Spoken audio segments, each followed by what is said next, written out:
What is going on, everybody?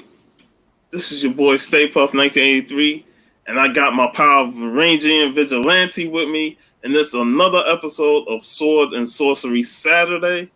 You know, every month we do this show, we have fun, we show off Conan's, Red Sonja's, Cull, lots of books, Thungor. Oh man, it's a lot of fun when we do these shows, you know, and so far we got quite the chat. Fish Tropic, first person in here. What's up, Fish? What's up, Magic Lasso? My Floridian G-Bot, what's going on? Got Bake the Snake. And we got Sanimation. How's it going?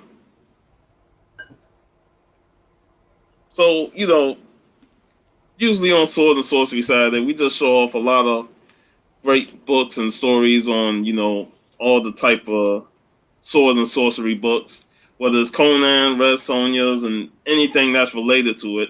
And I know you have something big to show, Vigilante. Do you want to show it now, or do you want to build it up? Well, we can build it up. All right.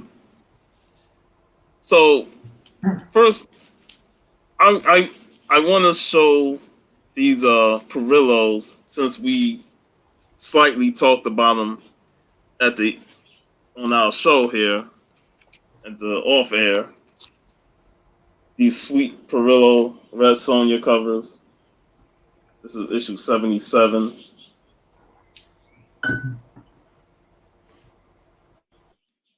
Got that glare. Yeah, I need all of these Perillo. Still. I know, right? It's issue 76. I love this cover. This is one of my favorite of the whole run. Yeah, and then you got all them heads impaled on the sticks. I only got that one on the omnibus. Yeah, this is on the omnibus cover, right? Yep. I haven't read these because I'm missing one issue of it. Yeah. I want to read it as a one whole sitting. The problem with Dynamite Omnibi is they're so fragile. It's literally falling apart while reading it. The paper's coming out? Yeah, the glue doesn't hold together at all. So I had to re-glue a lot of them. And now they're basically just there on the shelf to look good. I got a story to tell about that. And this is not Dynamite. It's more this book, which is Dark Horse, the BPRDs. This thing, I remember reading Plague of Frogs in this hardcover format, and I'm hearing this cracking sound. I'm like, what the hell? And I know I did the typical thing where you open the book like this, and you yes, I always do that. Yeah, you go eat page by page to make sure it's straight. I did that, and I'm reading it, and I hear this cracking sound. And then I look at the binder, and this was on the Plague of Frogs, and the thing was cracking. Yeah. And I was like, oh, shit, man. I was like, you got to be kidding me. I know, it's the best thing is if you order for it from Amazon, because then you just can send it back. But the problem is when it's sold out and you can't get a new one. Yeah, and this was when Plague of Frogs was getting expensive, the hardcovers. Yeah. So I had to pretty much just buy the paperback just so that would be my reader copy, you know, because I think that was volume 3. And at the time I was reading it, I was enjoying. Plague of Frogs is one of my favorite Hellboy storylines in terms of BPRD. Especially with the hardcover. When I buy a book for 100 euros, I expect it to be flawless. I don't mind when I buy a trade paperback and it's a little bit bent. It's just for reading. But when I buy like a real deluxe hardcover, the quality control must be top notch. I'm doing fine, and she asks, "How are you doing?" What is the deal with that? I don't know. She's just a bitch. But an awesome bitch. Oh man. That's the Dutch. They're all crazy because they smoke pot the whole day. Damn. Yeah. That's crazy, man. She's awesome though. I gotta get her on the show one day. Yeah, probably now because they closed all the coffee shops. She's like going through like a dry. But she's awesome though, man. I love her. Probably she's also menstruating, so it's even crazier. Oh man. No, No, no, we no. joke like that all the time, so it's fine. Oh man. And also, I'm German. I'm a villain. It's like nobody should be surprised. There's nothing wrong with that. Whoa. Nothing wrong with that. Yeah. And since you showed a wonderful cover and talked about MegaCon, let's go back to my German villain role, because apparently the only guy who has something from MegaCon is this guy with the MegaCon exclusive of Vampirella and Red Sonja. Oh man. So, man, I would have been meeting that guy today. Or yesterday, man. Any day within the 4 days of MegaCon, I would have been meeting Perillo for the third straight year. It really sucks, because you guys really there are like half of the community was meeting at MegaCon, and because of this fucking virus, it really sucks. Yeah, it derailed the whole year, man. And then with the whole news with San Diego getting canceled, I was like, yeah, MegaCon, they pushed that back to June, but with San Diego getting canceled and that's in July, ain't no chance MegaCon's happening. Yeah. Oh yeah, I ordered it from Scott's Collectibles in the UK. They got one early.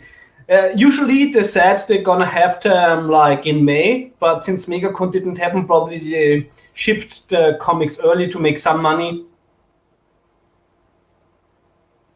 So this copy made it to the UK, and I ordered it from there. He asked Arnold.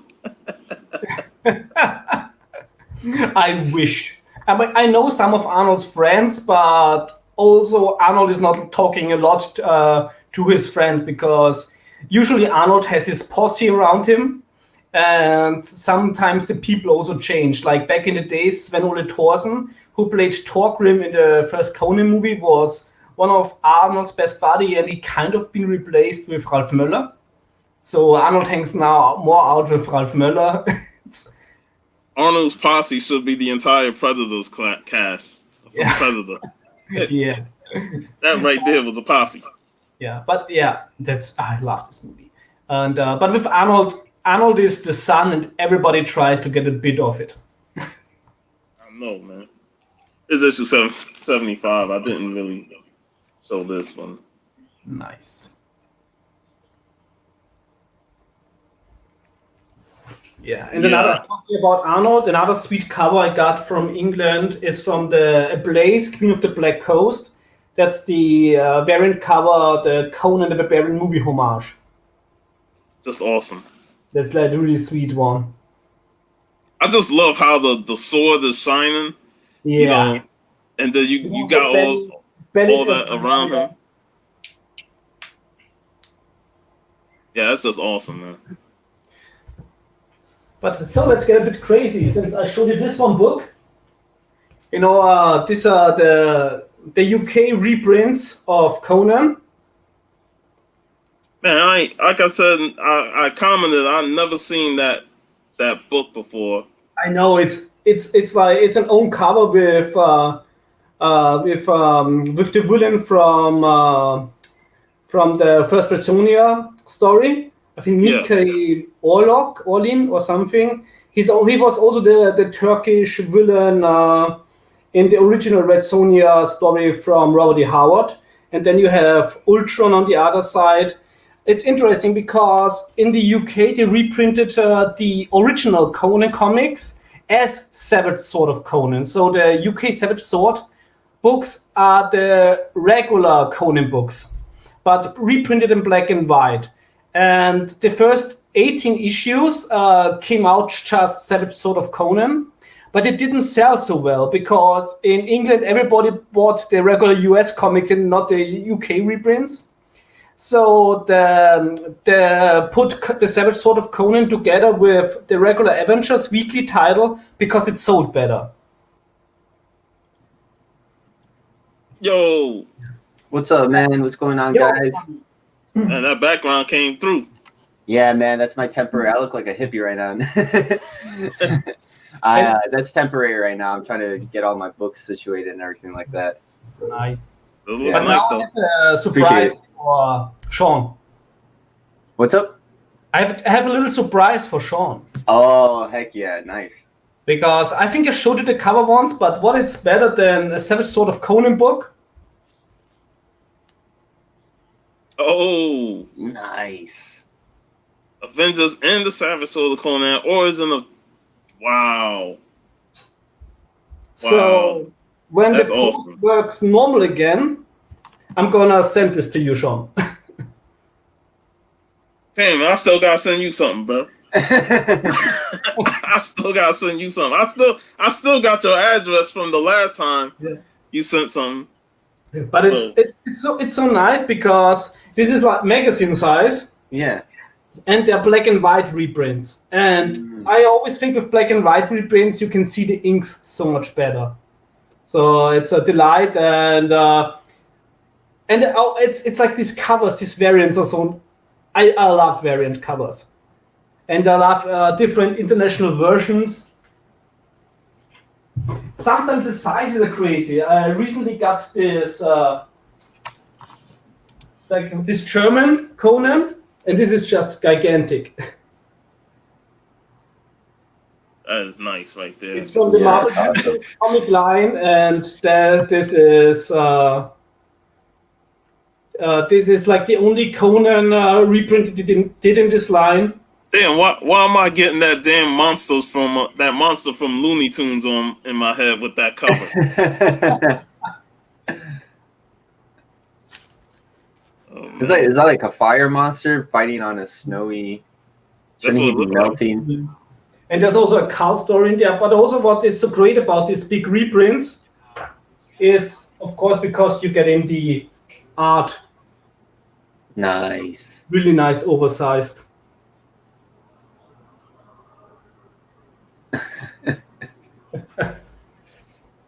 Conan doesn't eat pizza anymore because Conan is apparently vegan now. Oh, when did that happen? Because Arnold follows every trend. Oh, you're talking about the real Conan. The one and only. The one and only. I pulled these out. These are, I guess this was like an indie company back in the 80s. And they came out with their own sort of sword and sorcery mythos tale, Thunder Mace. And it's pretty cool. It's not like anything elite or anything like that. But like I said, it was a indie publisher back in the 80s. Here's some of the inside. And it tells about like this crazy gnarly tale about this guy who has to save his city, and the only way he can do it is with the Thunder Mace, and he has to like meet this dragon, and you find out that the dragon, there's some cool splash pages right here.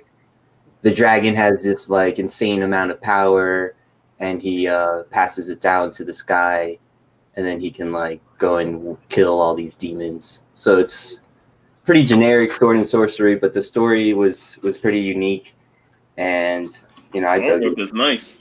It's interesting, you know. It's not like, yeah, it was heavy, and they said it because I guess in the first page right here at the beginning, they're like, oh, we're a small indie publisher, you know, we really like splash pages, good storytelling and things like that. And yeah, so I read the first issue. I haven't read the other issues, and they do like the back and The only thing I know is that I should call my penis Thunder Mace.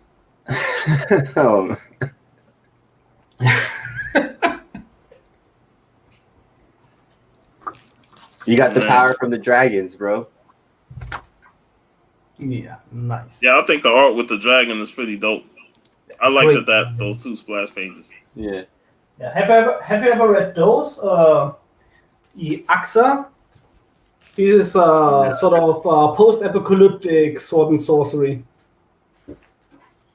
So this character usually. No, I, did you post that on Instagram recently? Because I think I've seen that. No, did not post it. I think I've seen that on another page. Yeah, these are the US versions. There were only 2 issues by Chuck Dixon, but it's originally, I think, a British character from a newspaper or something, and the British ones had way more nudity. So this is sort of an US interpretation with less nudity. And I still have to get some of the British ones because there's already the cover is full of nudity. That's awesome. Yeah. Oh, here I wanted to say this about Thunder Mace. Like, you start reading it and you're like, okay, where's this going? You know, like how goofy is this gonna get? And then you realize that the dragon that wields this power comes from space, and he's actually like a alien race, and he had to like Ghidorah. Yeah, like he had to like leave his planet on a spaceship because the demons were coming. So you know, it gets really interesting, you know, but it's still very fun to read through, and I'm interested to read through the other issues. I picked it up like very, very cheap at my LCS back in the day. How about this artwork from Mike Daughtry?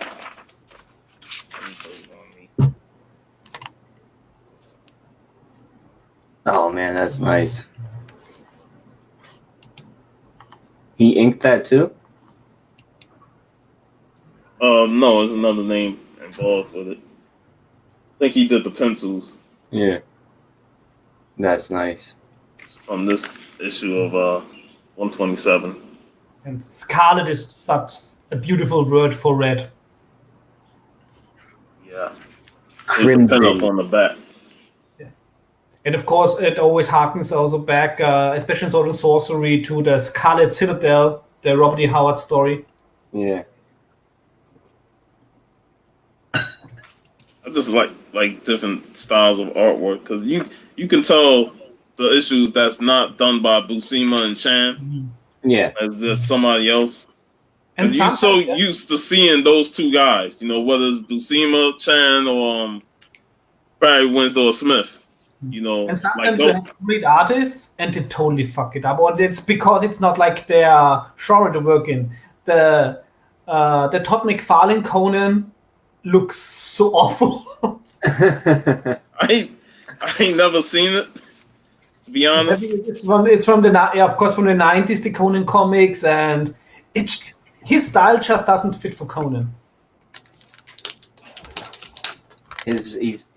I've never seen it either, but I can only imagine how it can be just very epic-y and big and more flashy than when it needs to be. But you didn't think it was McFarlane? I know Dan Diecast Cook got those late 90s Conan books from Marvel. But these are sweet covers. Yeah, the covers look nice, but I'm like, how's that interior? Because you know them late 90s comics. they ain't that great. This is McFarlane Conan cover. Nice. It's the face. It does. He barely looks human. Look like Wolverine on his wild side. Let me pull out my Conan floppy real quick. Like Wolverine when he had the bone claws.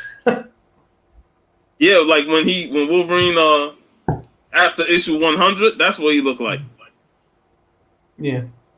What's up, Man Cave? When he didn't have a nose. Yeah, he didn't have no. Yo, awesome stuff that you got for 84. Man, I watched that show yesterday. That was awesome, bro. Yeah. But talking about X-Men, I was recently reading the Zero issue of Savage Avengers. This is the regular cover, and this is the variant cover. and I had no idea that these were reprints. So because I've never read an X-Men book in my life because I'm not interested in the X-Men. So I had no idea that there was a storyline with Cool and Garth and the X-Men. So of course I had to track these books down. and it was like really one of these moments where you are like, what the fuck? I had no idea that. Because when I looked for the covers, especially from 190, I was like, I know this cover. Because Romita Jr. also did it for the original Red Skull. Oh, nice. Wow. That's awesome, man. Cover, and I had no idea that this is a homage from John Romita Jr. for himself. So he tributed himself. What issues are those? Yeah. This is 12, and this is X-Men 190. And you said 190. and you said the cover artist was who? John Romita Jr. back when he gave a fuck about drawing. Yeah, I agree. Red Sonja looks. Yeah, also there, it was like, I think that was one of his last good works. What is? I like that. Well, it is a nice cover, that's for sure. Yeah, I really had no idea that Cool and Garth was in the X-Men, and this is a storyline with these two. I have that issue, and now it makes me want to revisit it. Yeah. You But of course, for cheap, it's both issues are reprinted in the 0 issue of Savage Avengers. Wow. 'Cause I only got issues 1, 2, and 3 of Savage. Yeah, the 0 issue came out 3 weeks ago. What's up, Wolf Warner? What's up, Wolf? What's up, Man Cave? Steve's in here. Fuck you. Hey.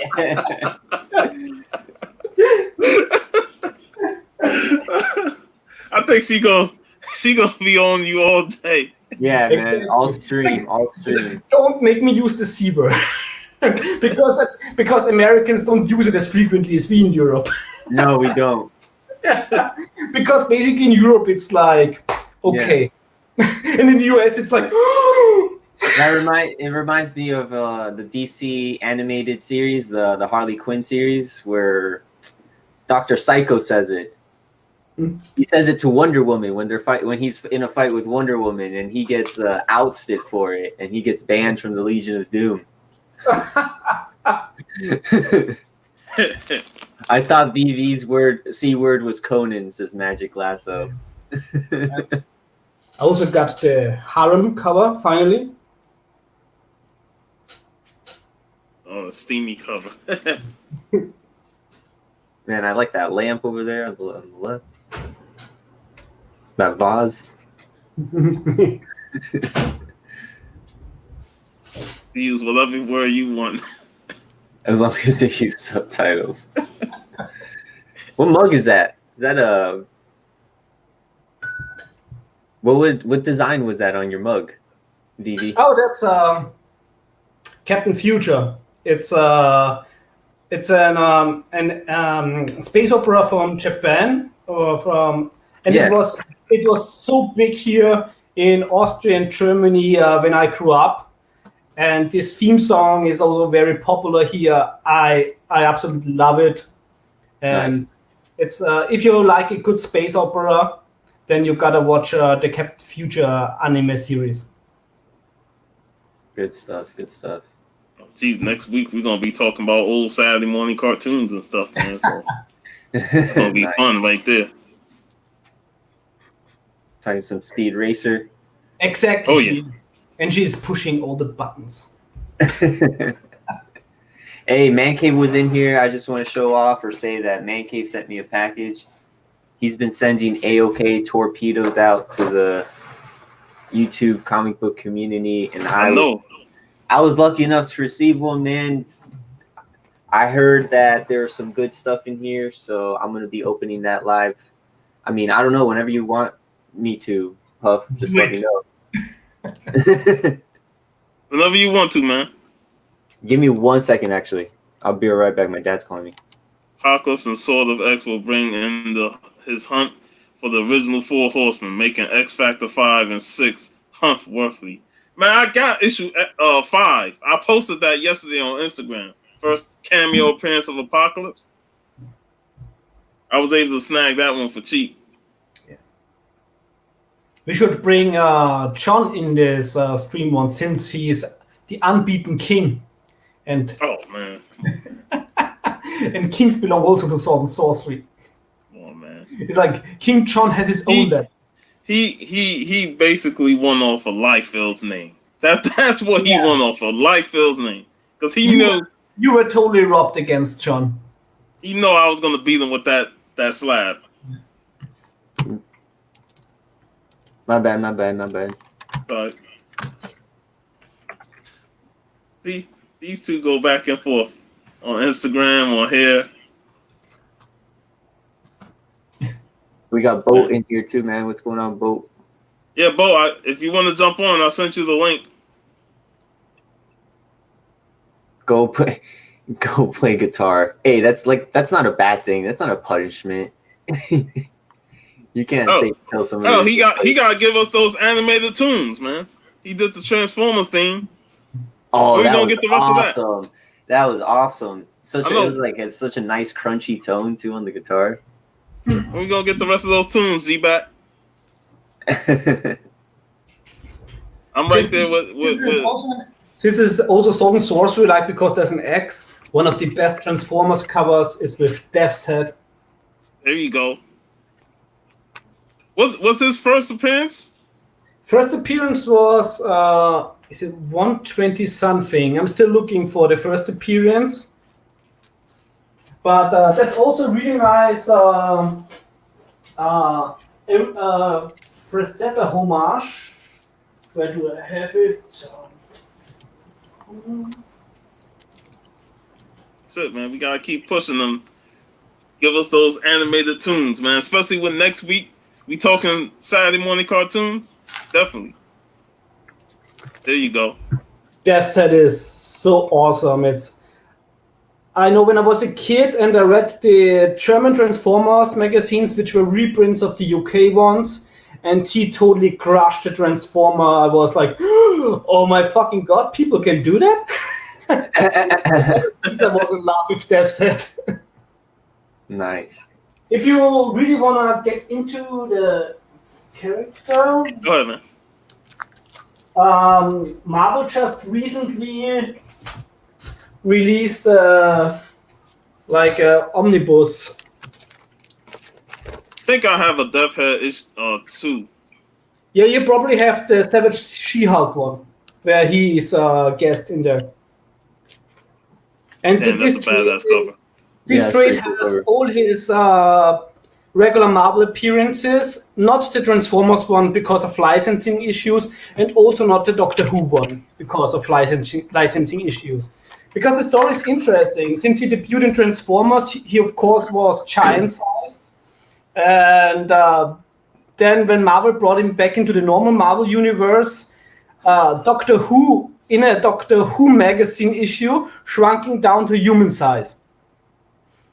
And so basically, he debuted with Transformers, Doctor Who shrank him down, and then he was a regular Marvel character. I know that he gets some of them characters get blocked out, like in future reprints, like ROM and Transformers. That's crazy because usually, isn't it just like usually a cover problem? But I always hate when they censor stuff in reprints. Yeah, that's why I always try and track down the originals. I didn't read any Dead Set, but this is the only issue I got. This is Dead Set 2. Yeah, I'm not a fan of the 2 of the design because I don't know, it doesn't look as red as number 1. Yes. I see that X-Men on there. Yeah. Pretty cool cover. Hey, bro. That's a pretty cool cover. Yeah, sharp and eerie. Hey, show a close up because he whooped Gambit and got Rogue in his arms. Get him a hold of his head like, damn, bro, you can have him. Yeah. Gambit's like, I'm done. Oh, man. What's up, Gomez Broski? What's up, Gomez? That's a dope cover, though. Yeah, issue number 1. Did you pick up any of the Death's Head when it was rebooted recently by Marvel? Yes, I of course picked up all of them because I love the character.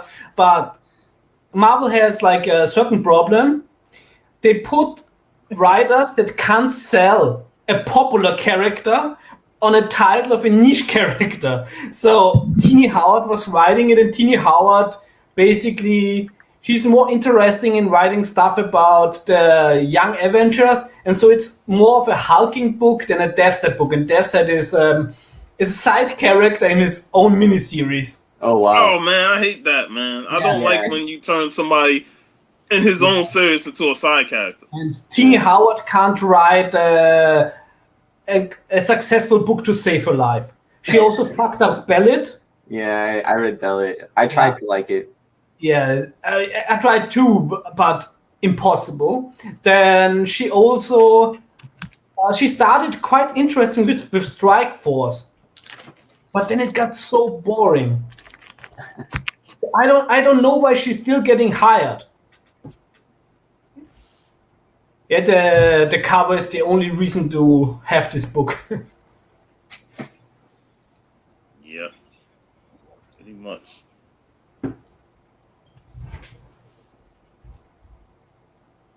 It's a nice cover. So I really hope when this whole virus thing is over, that Marvel is starting to put writers that actually can write a book on titles in order to sell books. Because I'm pretty sure a lot of titles won't come back. And for some titles, it's better that they're not coming back. The funny thing was back then, Roy Thomas had his hands on everything that was Conan related. Yeah, everything. But also later, Chuck Dixon wrote awesome Conan stories. And of course, I think even Christopher Priest wrote some Conan stories back then. And Oxley, I think it's... Jim Oswald. Yeah, Oswald. Yes, exactly. Yeah. Yeah, that's his first name. Yeah, that kind of went underneath the radar. Him writing Conan. Mm-hmm.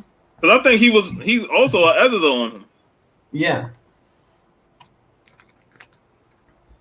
Did you read any of the VV? Did you read any of the novellas that were included in these stories? Oh yes, they're really good. Nice. Especially Seventh Sword of Conan.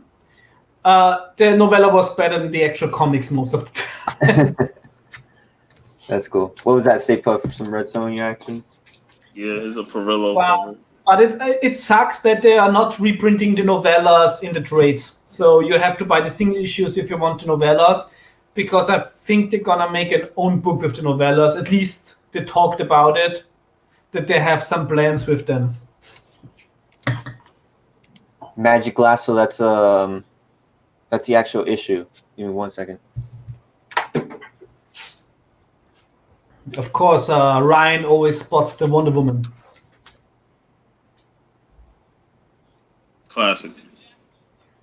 Yeah, so I picked this up in an auction, if I'm not mistaken, from one of the guys, one of the late night auctions. And then because I got this issue, I tell this story all the time, I needed to get some clear backing boards.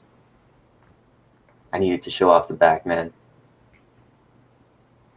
Yeah, because those beautiful wraparound covers, you can only show one side with the regular bags and board. Yeah, so yeah, it's nice and sturdy. It ain't going nowhere. It's in a Mylar. I've always wanted this cover. I got it for a really, really nice price. Buying the comic skins. Damn, that's kind of harsh. Sam Nation. Don't want Red Sonja comics burning. So yeah, man, good eye. Appreciate it. Oh yeah, he knows his Wonder Woman, man. Oh, nice! It's about to be reprinted. Like the old movie draw. Issue 2. go through this Queen Sonya run. 'Cause I actually enjoyed Queen Sonya just as much as the other run. Queen Sonya is a real good title. I still have to get most of the floppies, but I have it in trade. But it's really an underrated story. And I love Mel Ruby's art on it. Like Mel Ruby, another underrated artist. Probably one of the most beautiful Red Sonja covers of all time. I just bought this week. It's the Tedesco variant cover for Killing Red Sonja issue number 1, and it looks like a freaking Renaissance painting. This is so beautiful. I immediately had to put it in a comic skin. And usually the wraparound covers are also very good for a comic skin since you can turn it around. Scott Collectibles has some very nice variants. Exactly, and luckily they're in England, so I don't pay a lot of shipping. So I only had to pay like £5 shipping. Wow, nice. So finally something that works out for me. It's a beautiful Red Sonja cover. Oh yes, sweet. I think I posted this one time for Big Titty Tuesday. Somebody tagged me for it, so I was like, I was going through and I was like, oh, this will work just fine. But yeah, this is a beautiful cover.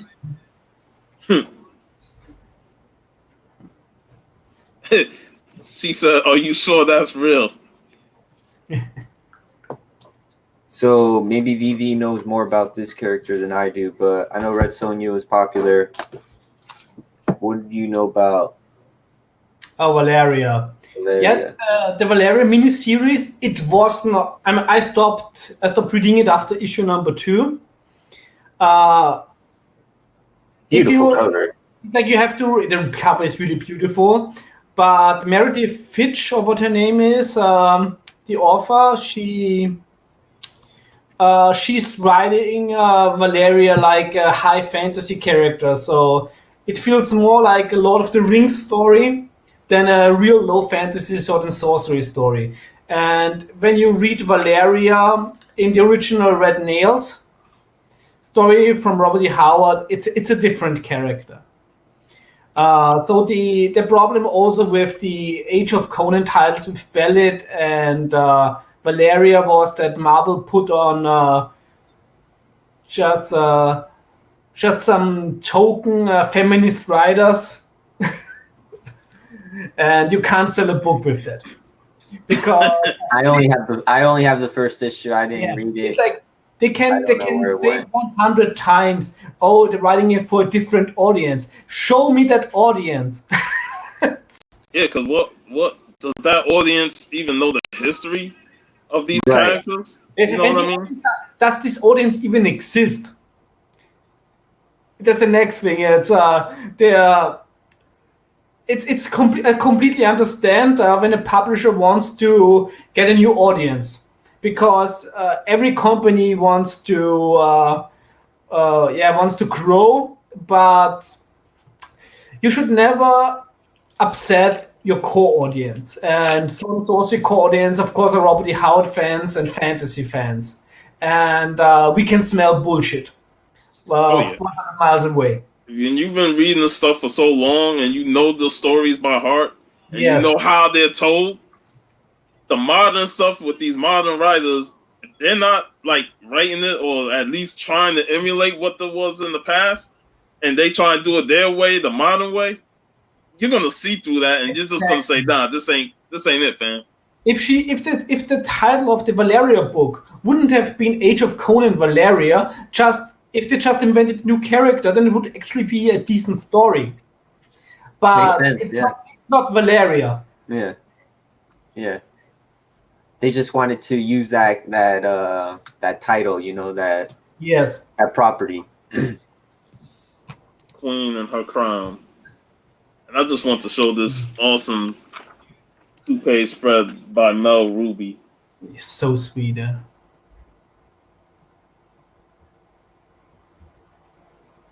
Getting ready for war. That's awesome. The two sides, two factions. Yeah. I always like to, Mel Ruby's art. He just has this elegance about how he draw it.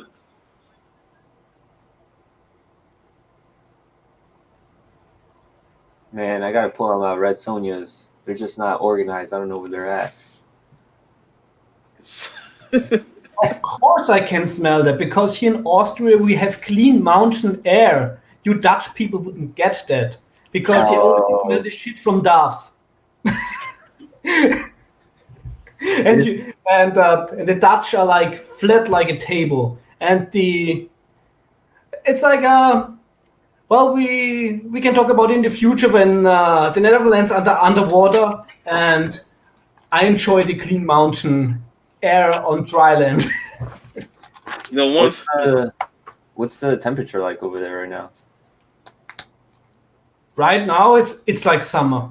Oh, okay. Weather is crazy. It's like usually when you think Austria, you think winter, snow, but Yeah, that's what I think. we had 2 snow days this year. Wow. Yeah. Dang, dude, that's awesome. What is that? It's the same issue. Queen Sonya issue 5. Yeah, Mel Ruby certainly is an artist that is very much underrated. Yeah. So here's this Esad Ribic Conan Exodus tale. Such a great book. Such a great book, and what makes it so good is that there's like zero dialogue in here. It's just pretty much they call dialogue it is just in Hyborian runes. So let me try to skip. it reminds me a little bit about the League of Extraordinary Gentlemen, the 910 issue, when the first pages were all in Sanskrit. So everything spoke through the art. Hey, what's going on, Leroy? So just amazing, beautiful art and colors inside. Very, very Frank Frazetta-esque, I want to say. Yeah. Man, even that panel right here where he's like swinging down, jumping down, that's awesome. This should have been the first issue of the Savage Sword of Conan relaunch. Right, because so you can tell this feels more like the original Savage Sword of Conan than anything they did with the new relaunch. Yeah, and you can tell as I'm flipping through these pages, there's no dialogue, and there's 2 speech bubbles, but it's not like in common. It's not in English. It's like written in like these glyphs, Yeah. So you can't read. You're just looking at the art. Exactly, but you can understand. Have you seen the movie? I think in English they called it Iceman. It's a German-Italian movie, Der Mann aus dem Eis, about the Stone Age. No, Iceman. No. They shot the whole movie in an old dialect that nobody can understand anymore, and also everything you need to know is from the mimics, and it's such a fantastic movie. It almost feels like the Hyborian Age. So I can only recommend the movie to every Conan fan because it has this certain low fantasy atmosphere, even though it's based on actual history. That's awesome. Iceman is what it's called. Yeah, the Iceman. I can send you the poster on Instagram. Yeah, please send it to me. Were they magazine size or were they the current series? Were they current series like this, or were they the newer stuff like this? Because the newer 2000 series 19. Yeah, but the newer one also came out with Savage Sword of Conan, like with the Alex Ross covers. And this is the one that VV says isn't the greatest story. Yeah, and it is full of anachronisms. Like he said they look like 80s. So if they Savage Swords from the 80s, but they're magazines, they must be magazine ones. Yeah, I would snatch those up if they had dollars. Yeah, if they're $1, yeah, definitely. Yeah, snag the those seventh up. sort of Conan 80 book he- in dollar bin. I wouldn't care about condition. It's a great reader's copy So if for they're regular size and they're $1, that means it's the regular series. I still snatch it. Yeah. Still, Is mean, it it's from a- if it's from Marvel? Because Marvel was the only one doing it in the 80s, and then it went Yeah. over to Dark Horse in the 90s. if I'm not yeah, mistaken. the Dark Horse stories are so awesome Yes, they are. The Dark Horse stories are great. because they really tried to have a chronological order with the original stories, and the wonderful thing about it is always the pre-story when long after Conan was dead. I love the Dark Horse run. I've Really only good. read a little bit of the Kurt Busiek run. Marvel is releasing a Kurt Busiek omnibus later this year with all the stuff he has written for Dark Horse. I Wow, hope nice. it ain't as big as that Colossal Conan omnibus. That was massive. It's 1,000 pages, but not as big as the Colossal Conan. That Because, Colossal one was unwieldy. I mean, I only have the later You have Colossal it, or no? Conan the Cimmerian and the Colossal Nah. Kingdom.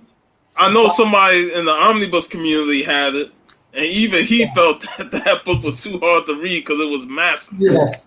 Think of the Sin City one too. That Sin City omnibus was fucking huge. Yeah. I'll show off these Alex Ross covers, and then I'm gonna start opening up this AOK. Sweet. Fighting off some undead right here, some skeleton. Yeah. The problem with it is you see one of the skeleton pirates having a flintlock pistol. Yeah, I got that one. Yeah, That's the Ross covers are all beautiful. Yeah, man, this is yeah. an insane cover right here. What's also awesome is the Red Sonja issue #1, for Dynamite, the Ross variant cover. I would love to get this signed by Alex Ross. Put it in a CGC yellow signature. Ooh, that would pop. Yeah. I also got that one where he did him standing in front of all the old Conan magazines. Yeah, I got you. That one's next. Man, when you really look at these, like, you can really see the art, you know, the detail in the artwork.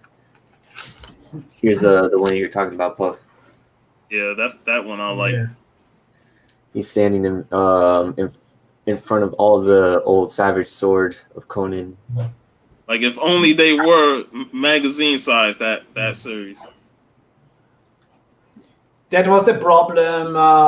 It was basically a lesser quality of the story than the ongoing run, and it added nothing. It added nothing to Conan.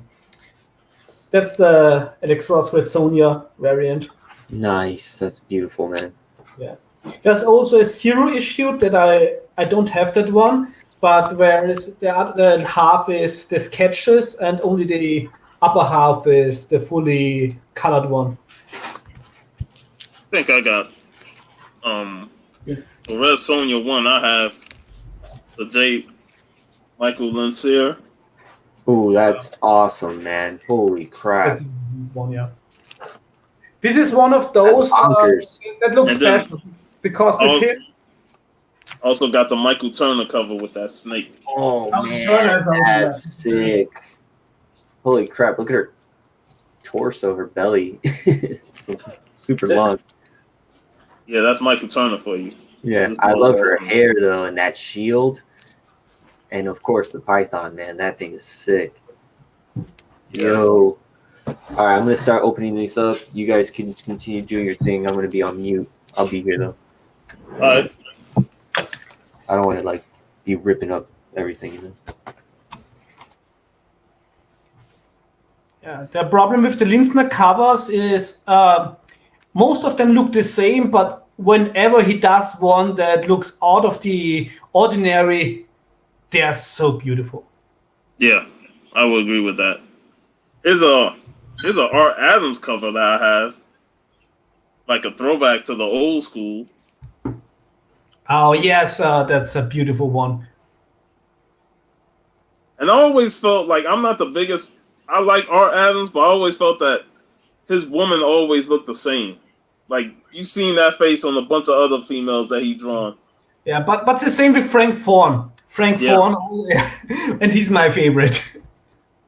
But I always, when Frank Thorne comes to mind, Red Sonja is the first person that comes to mind because that's the character that I look towards when it comes to Frank Thorne, Red Sonja. Yeah. But I like this retro cover, man. Anything that's got awesome. retroness is awesome. Yeah, I have this on my want to buy list on eBay.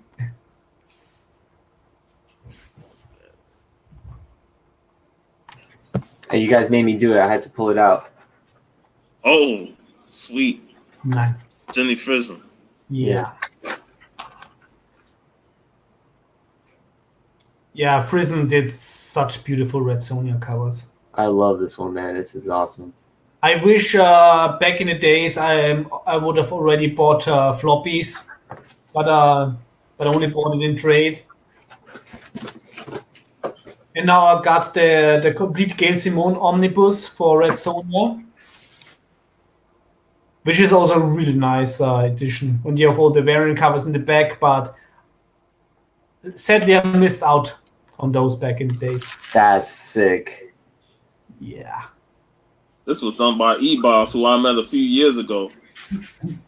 He's a cool guy, too.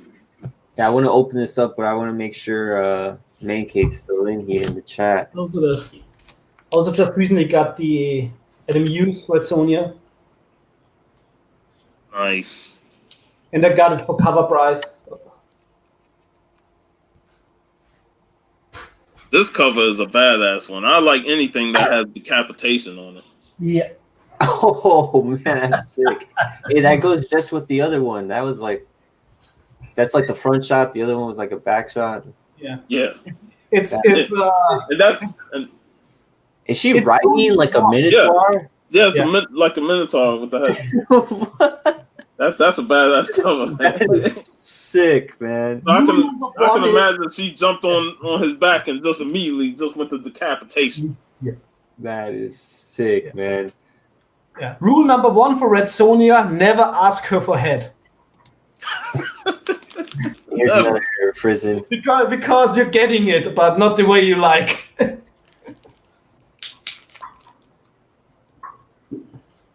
Some That's horse just action nice. right here.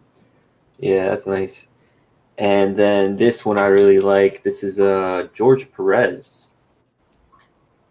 Nice. Yeah. Yeah, I still have. There's a lot of variant covers by famous artists in the early Red Sonja issues. I still have to get the Frank Brunner one for issue number 2. I know I have more. They're just stashed away in other places, if you know what I mean. No, I'm just kidding. I got some in my Frank Cho box because I have like some Frank Cho variants that I have dedicated for his own section. Hey, California Blend. What's going on, California Blend? Hey, Well, hey. she's been pumping out the artwork, the paintings. Been awesome seeing that. Awesome stuff. Yeah, great stuff for sure. And no one would give it to you. Oh man. Hey, I already saw that there's two slabs in here. Uh-oh. Amongst Let's focus on you, man. All right, Yeah. let's do it. You guys want to just do it? All right. I think he's still in the chat because I tagged him, so that means he's still in the chat. He might not be like actively Hey, watching. he's probably on that Boy Who Has 7. Oh yeah. That's I'm got it on my phone right now, so. hey, you don't have to lie to us, brother. It's all good. Oh no, I told Steve at the beginning because he's in the chat right now waiting for something.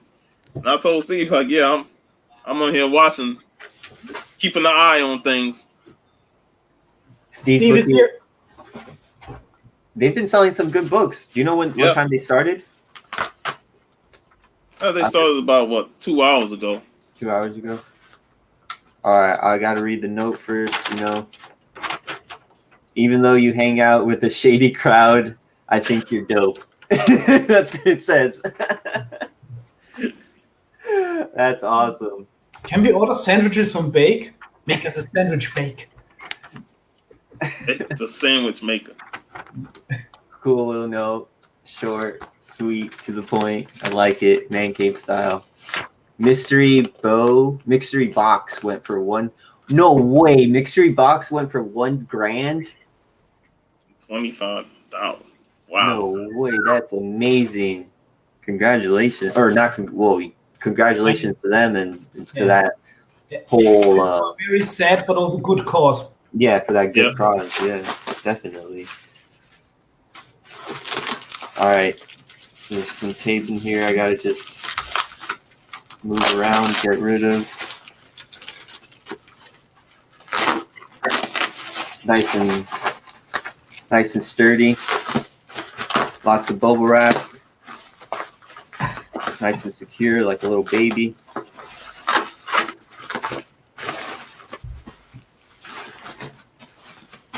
And I want to do this by not looking, and I kind of already looked. Bake, you're the best.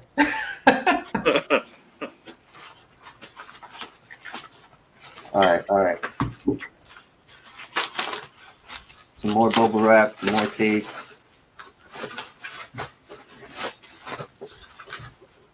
Another layer.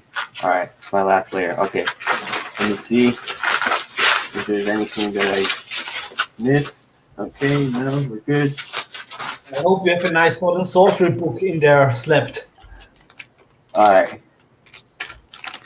We have Savage Tales #1 in a slab. Okay, let me see how I can do this without not looking. Fingers crossed, bro.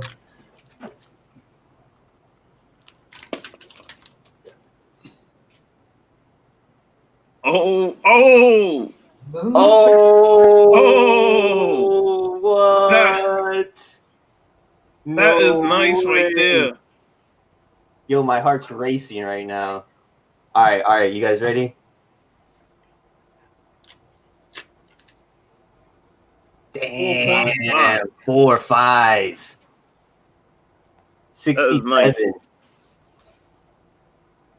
No, dude, my heart's like racing right now. Wow, that's nice right there, man. That's a great cover. Great Tales book. to Astonish, issue 93, 1967, 4.5, CGC, blue label, off white to white pages.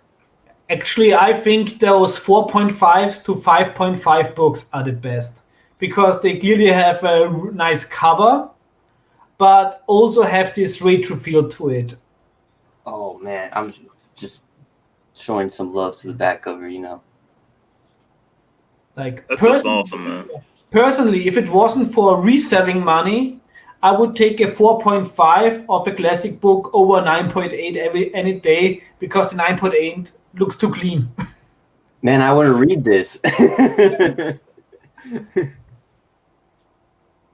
Damn, that's sweet, man. Yeah, it's awesome, man. Hey, I'm digging it, man. I'll take a 4.5 or less, man. Yeah, It's beautiful, 4.5s bro. 4.5 to 5.5 are just a sweet spot. Yeah. Yeah. No, it's beautiful. It presents super nice. It's gonna go on the wall for sure. Oh man, I'm like shaking right now. And you say a second slab is also in there? Oh, okay. So there's a. I'm trying not to look, but it's hard. There's a comic book taped to another slab. So I'll show off the comic book first without trying to reveal the slab. There's 2 comic books. These are some nice Silver Age stores. Nice. Yeah, man, the Hammer and the Holocaust. Holy crap. We got Odin holding up Thor. He's holding up you, Vigilante. I have nothing to do with the Holocaust. I wasn't there. That's my grandparents. That's not me. Beautiful cover, man. Yeah, man, Yeah, that's just beautiful. awesome right there. Dude, no way. Got to put that into Mylar for sure. Thorgasm. It's a crime if it's not in Oh, mine. man, you lucky Dan ain't here, man. You know how much he hate Thor. Oh, diecast? Yeah, Oh, man. that's fire right And there. another Thor. Oh, nice with Hercules. Yeah. Hercules and Zeus. The verdict of Zeus. Man, I love me some Greek mythology, some Olympian goodness. How much did you pay for the box? This was A-okay to me, brother. Okay. Oh my god. Yeah. He A-OK 84, and now he hit his hobby up with one. Yeah, man. Oh And he my God, says he's got Hialeah in the works. So this is 127 and then 129. Yeah, on that's this one issue. sweet okay. I've seen recently a comic shop I know in Vienna put those issues up for sale. And Oh, man, Man Cave. those are also not they're not in dollar bins.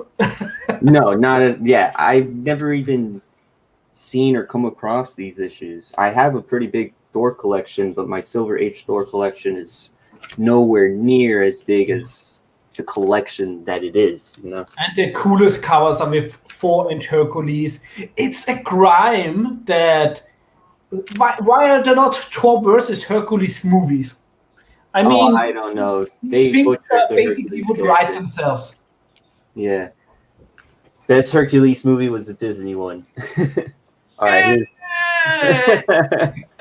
here's the last slab, and it's already, you can tell it's a 12 center. It's Gold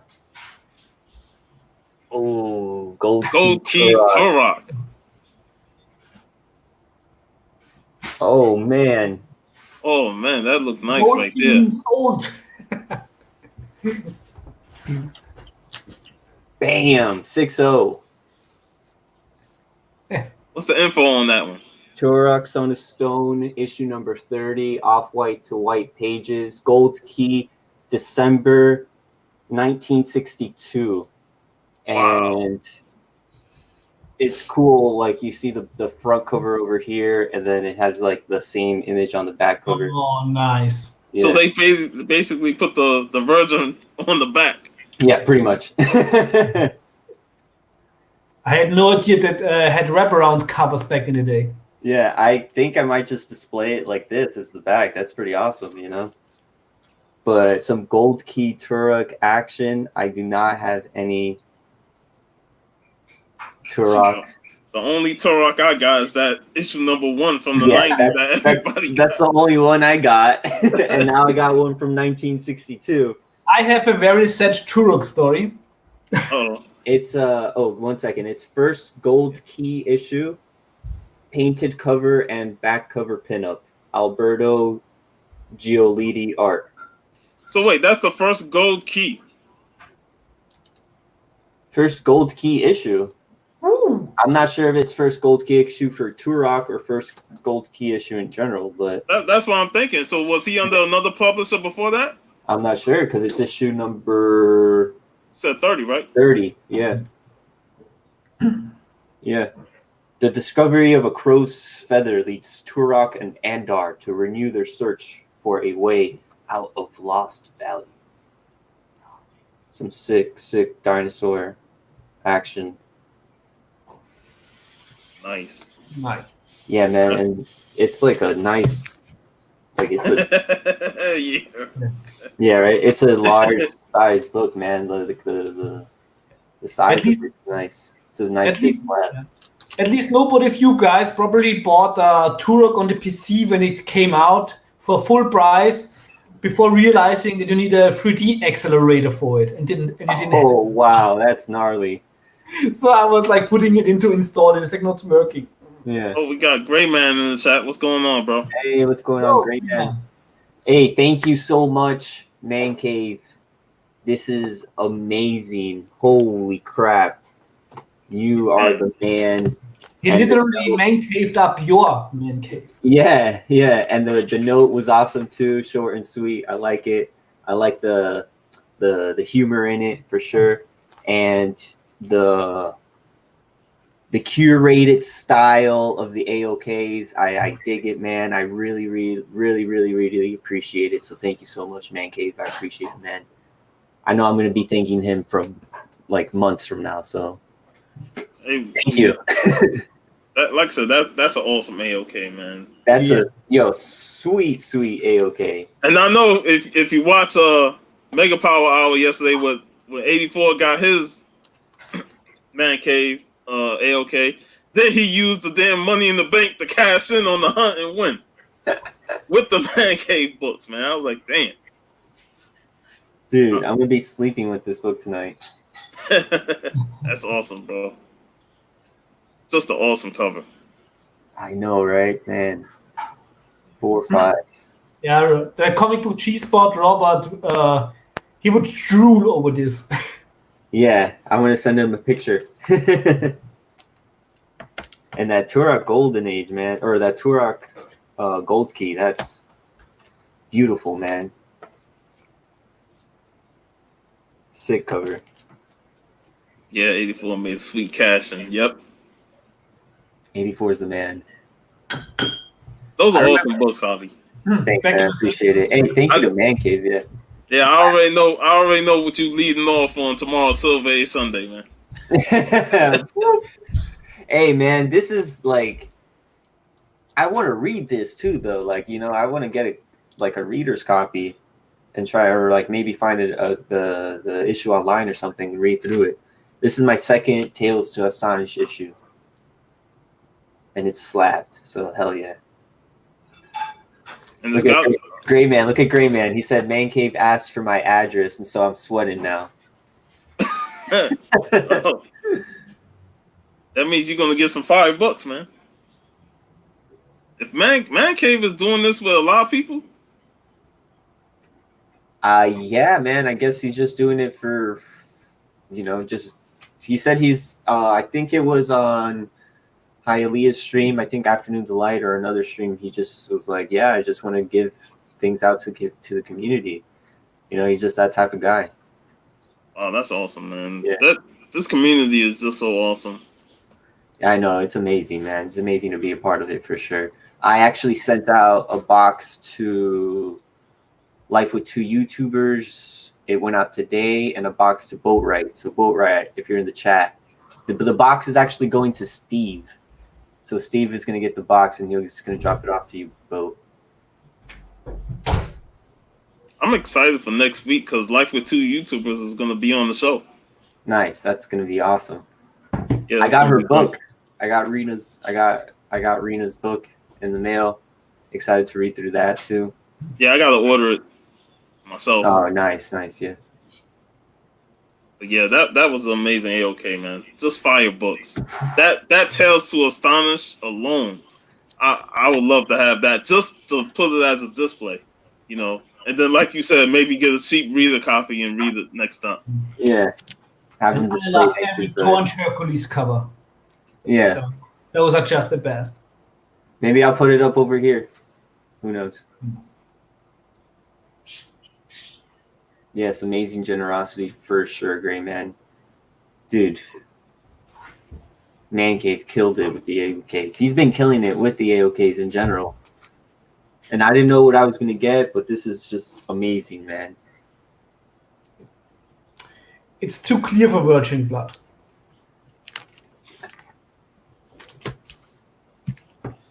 That's your drink of choice if you're able to acquire I it. love the Deathstalker movies, especially Deathstalker 2. The theme of Deathstalker 2 is my telephone ringtone. Oh, nice. Yeah. The first one is sort of a guilty pleasure. But the second one, Walkowski, if he was the director, I think, and he basically made no, it's from squirting. Yeah. Only the finest nectar. Now, Deathstalker 2 is a wonderful satire of the whole genre and has some of the most awesome jokes in it.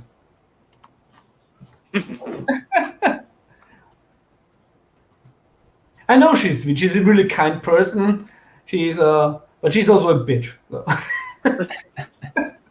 One day, man, I'm gonna have her on the show. Yeah, both of you guys just gotta go Yeah, at if you it. have us both on the show, you have to bleep the half show probably. Oh no, I'm gonna put this is gonna be the rated R show with Vigilante and Salmon Nation.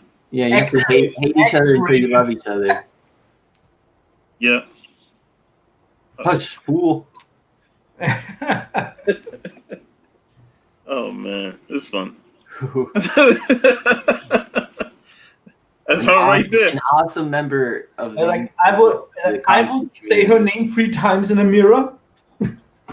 Damn. Go ahead, man. Go ahead. No, I have a Red Sonja Conan magazine size that's in my room that I was gonna go grab. Well, here's a Queen Sonya. Nice Perillo. Oh man, that's sick.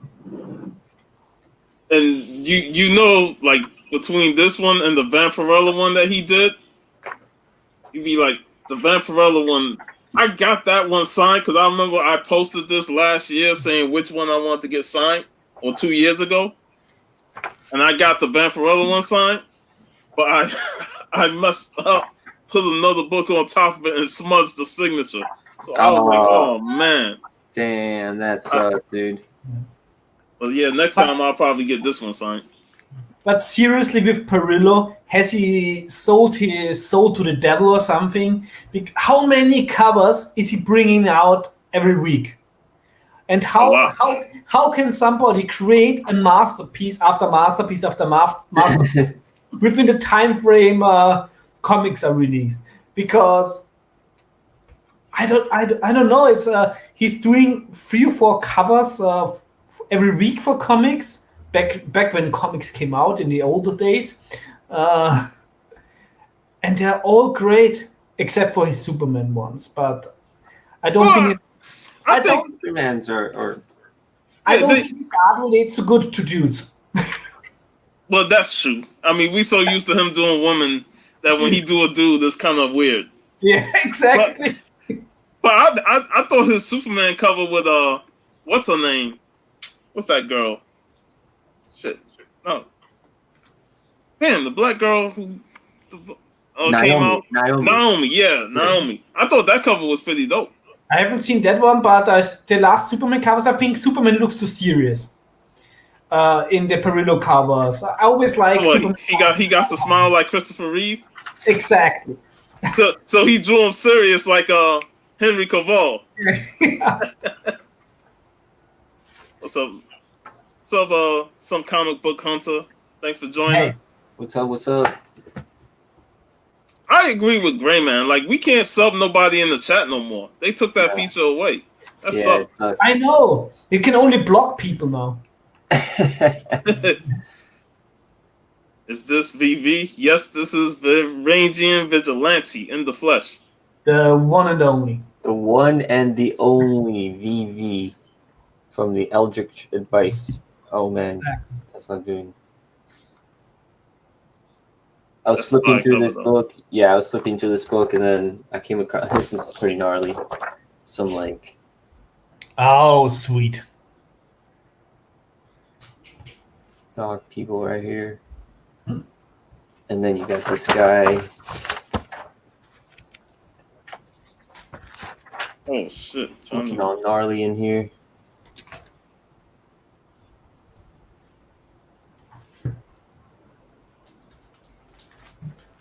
Some big old fat demon thing. That's nice.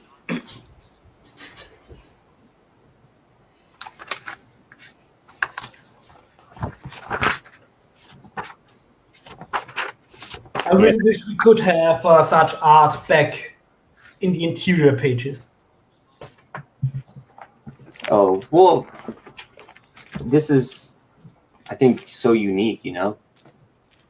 I'm in a lot of live streams, but I'm playing a lot of Rome Total War 2 now and Conan Exiles, so I have to arrange to be on live streams and play video games. Hey, Vigilante, have you ever thought of starting your own live stream? Like, I thought a lot about it, but it's like I'm always getting lazy. Now I really have to do a live stream in the future, but it's of course then always hard to find a time schedule where other live streams are not. So, but I really would love to do a live stream, especially maybe so 1 hour, talk about a specific sword and sorcery topic. Like 1 hour talking about Deathstalker 1, 1 hour about talking Deathstalker 2, etc. Boat right saying do it. Do it. It has to come with instant subs though. Oh man. See, being lazy, reason why I don't do Guitar Viz that much anymore. Well, that's gonna change. Yeah, Has anybody get that one from Austrian Comics? I've never seen that one.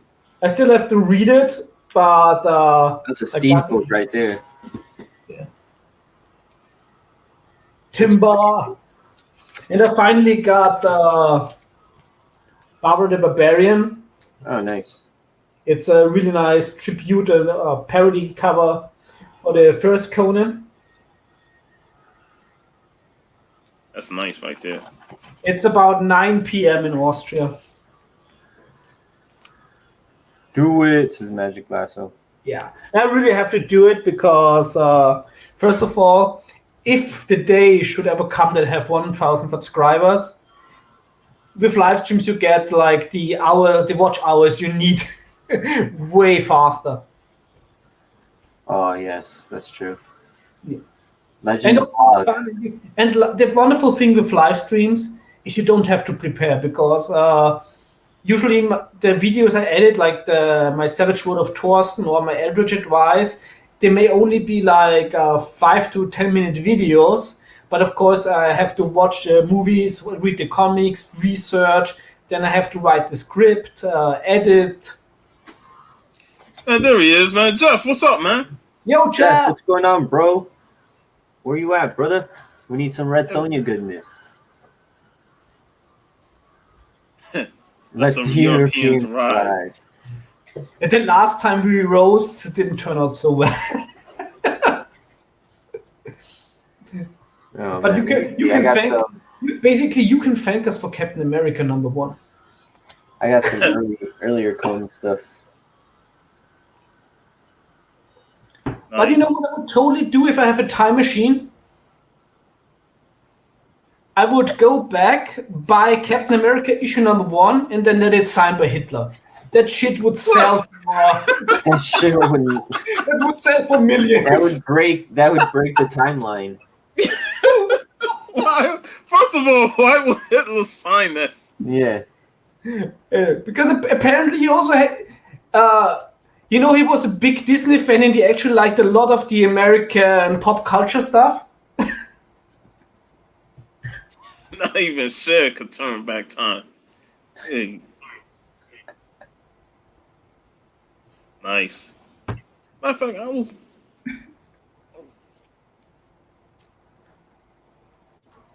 Issue number 29 right there. I got issue 18.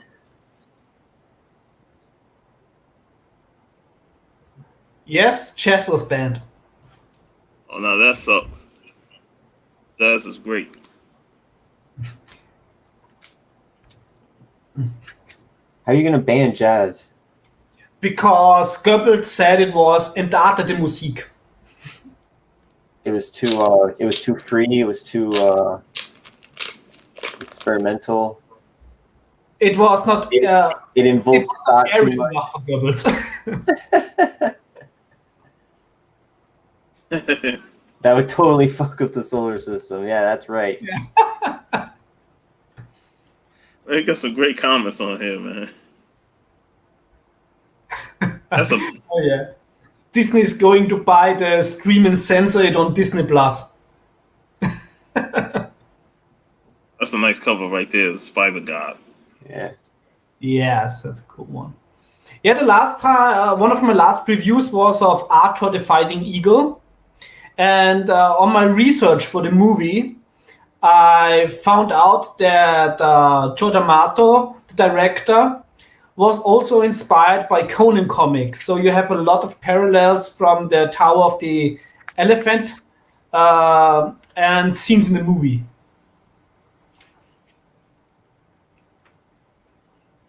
Metal Rock is showing off some books. Oh, really? Yeah. That's my last one right here. I know I got some other ones lying around somewhere. That I see still have to organize. I see people folding and everything, man. Mouse. Yeah, Mouse was a really heavy book. I have a mouse graphic novel. Give me a second. I'll pull it up. It was part of my final exam for my history masters, because I had also one part of my exams was the portrayal of history in comic books. That is sick, man. I love that. It's Perillo. Yep. Yeah. Man, look at that volcano, the horse. She's on skulls, or is that just a... Yep, that's a... Seriously, I want to know how long does Perillo take to make a masterpiece? Have you asked him? Yeah, have you asked him? You follow him on Instagram. He always be posting his stuff on Instagram. Yeah. Especially when he's doing the paintings. There's another artist I like. I like Fabiano Navis. Oh yes, bro. How you gonna go into battle like that? What's it? Distraction. That's the only thing. He did one. He did one of my favorite bondage covers. That's sick, right there, man. Oh man. Here, the one for 33. Oh yeah, I posted that one. Yeah, that's one of my favorite bondage covers. Yeah, I like his style of art. You know, Yeah. his one. I don't have much Red Sonja. I have not read a single Red Sonja issue. Cannot say I have. The Queen Sonya run is pretty good. You AOK'd me one of those, yeah. Yeah. Hey, what's going on, Jaden?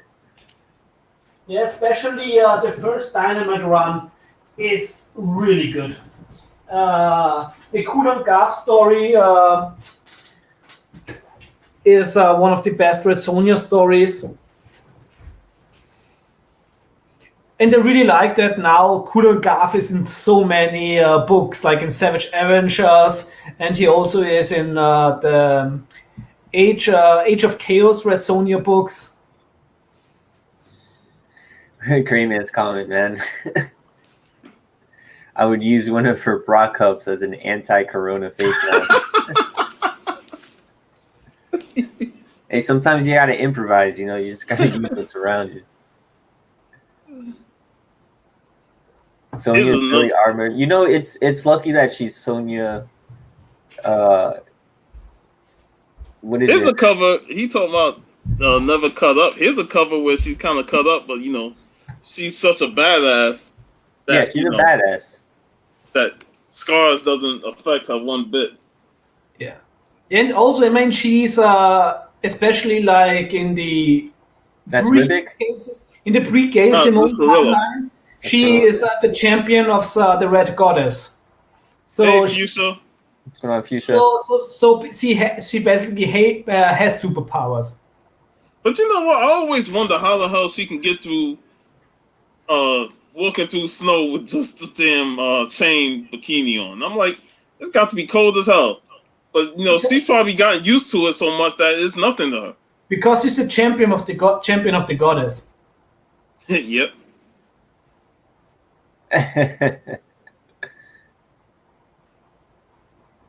Yeah, Red Sonja, classic character. That's one of the books that you're looking for, right, Stay Puff? Which one? The first appearance. Yeah, I got the cameo appearance, but I don't have the. You're looking for that coin 23. 24. 24. Yeah. Yeah, Oh, yeah, Leroy. we were just talking about that, Leroy. Yeah, we're already. Yeah, that's amazing right there. Yeah, the Romita homage and the original. Like I said before, Savage Avengers Zero issue, I had no idea that these existed. But So when you found out about that, how quick you went to buy that X-Men book, or did you already have it? the cool thing about it, I was posting the Savage Avengers on Instagram, and I said, "Oh, I have to hunt down these comics." And my comic book shop in Vienna posted me, "Oh, he has those too." I said, "How much do you want?" And then I got it 2 days later. Wow. So Awesome, bro. Yeah, you got it quick. And also really like to, especially now since the quarantine, like to order more stuff from him. So it's right now I'm really trying to support the comic shops as much as possible. Yeah, I bought a couple things off eBay. Yeah. I'm gonna get my books from my shop. I already DM'd them, so I'm gonna pick up my books, or they're gonna ship it to me. But My shop is still open. I've been meaning to go over there. I've been meaning to go over to Take the Time Collectible shop over there too. Coolin had the X-Men and the scenes in the robes. Yeah. Kulon Gav is really one of the most powerful villains in the Marvel universe, especially when you read the Savage Avengers, and he comes back more powerful. And when you can see that Doctor Strange, Doctor Doom, and Conan have problems surviving. Yeah, against them. Yeah. Yeah. The last issue was pretty trippy with Doctor Strange going into the strand of blood. I still have to read the last 2 issues because oh, sorry. it's fine. But right now, I must say that I'm a little bit bummed because no new comics books are coming out. So I'm a little bit afraid to get too much invested in the current runs, not knowing if they come back. But at least I think Savage Avengers will come back. Who does the art in the Savage Avengers, he said that they did a few issues up, so there's going to be new Savage Avengers issues when the direct market comes back. Doctor Strange will write a prescription. I don't think legally he can. I mean, he's a real In his own mind, he's legally required to write this prescription. Oh, man. I'm seeing that right now, Steve. Yeah. Dang, Take the Time. I'm seeing that right now. It's crazy. Might have have another. Donate some. No, I'm just kidding. Can't stay long, but wanted to check in. Thanks, Fuchsia. Thanks for joining. How do y'all feel about DC going through another distributor? Hey, I'm all game for it. You know, if you talk to a lot of the people who run these comic book shops, they've been saying that DC has been going or not doing so hot as some of the other, as Marvel, you know, their big competitor. And DC is trying to do whatever it can to stay alive, and, you know, yeah, because they're trying to break trends and go, you know, start something new, which I appreciate, you know. I'm not reading a lot of DC books since I was not a fan how Rebirth went, so I dropped more and more titles. So basically, I'm only reading now The Last God, and I bought the Wonder Woman books with Walter the Iron Maiden because Walter the Iron Maiden is my favorite character at DC. But I'm not buying a lot of DC books. The only thing, of course, is I'm interested in with a new. If they get a new distributor, will I be able in Europe to get the US issues for cover price like under Diamond? Are you still reading Last God, or did you drop that? I'm still buying it, but I wait until I read. I'm just not in the mood for it right now, but it's fantastic. The first 2 issues were fantastic, but it's most certainly a book that should have been a full graphic novel. It's not really rewarding as a monthly title because there's so much lore and it goes so deep. So if you wait 1 month, you basically have to reread all the old issues again. That's how I felt when I read first 2 issues, and then I kind of fell behind. And then when we was gonna talk about it a little bit, I was like, man, I need to reread it because there's so many characters. And I remember when I read that first issue, as I go through it, I gotta go back to the first couple pages just to see the character that they reintroduce against. So it jumps around between storylines, between timelines. So I think once everything is out, it's gonna be very rewarding. And you can clearly see that the writer put a lot of effort in crafting a world. Yeah, I agree, Al. I think it's good for other businesses too, man. Other businesses to open up, other distributors. Plus, we kept hearing bad stories about Diamond and their shipping practices with books coming damaged and stuff like that. So we definitely needed some new blood when it comes to distribution. But what I wonder, how can you have a monopoly for over 2 decades and not having money reserves for 2 weeks? Yeah. Oh yeah, I don't know. It's tricky. It's tricky. Because when you're the only player in town, it's a snake cover. Death to Diamond, says Boat.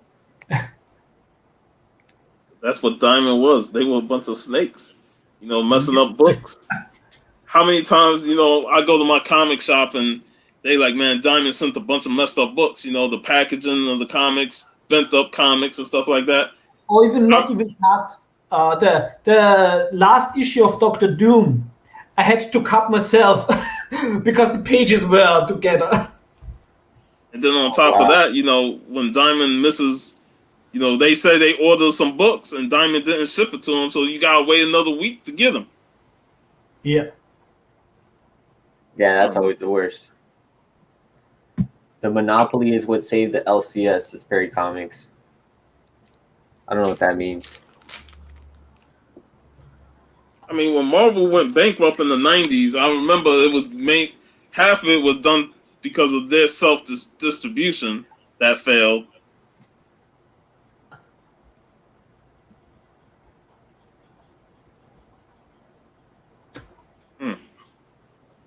Hey, some comic book hunter just got an A-OK from Rod the Rican, the Coconut King. You nice. Sweet. That's awesome, man. Yeah, but right now is that the problem is that they shut down the printers and also the distribution.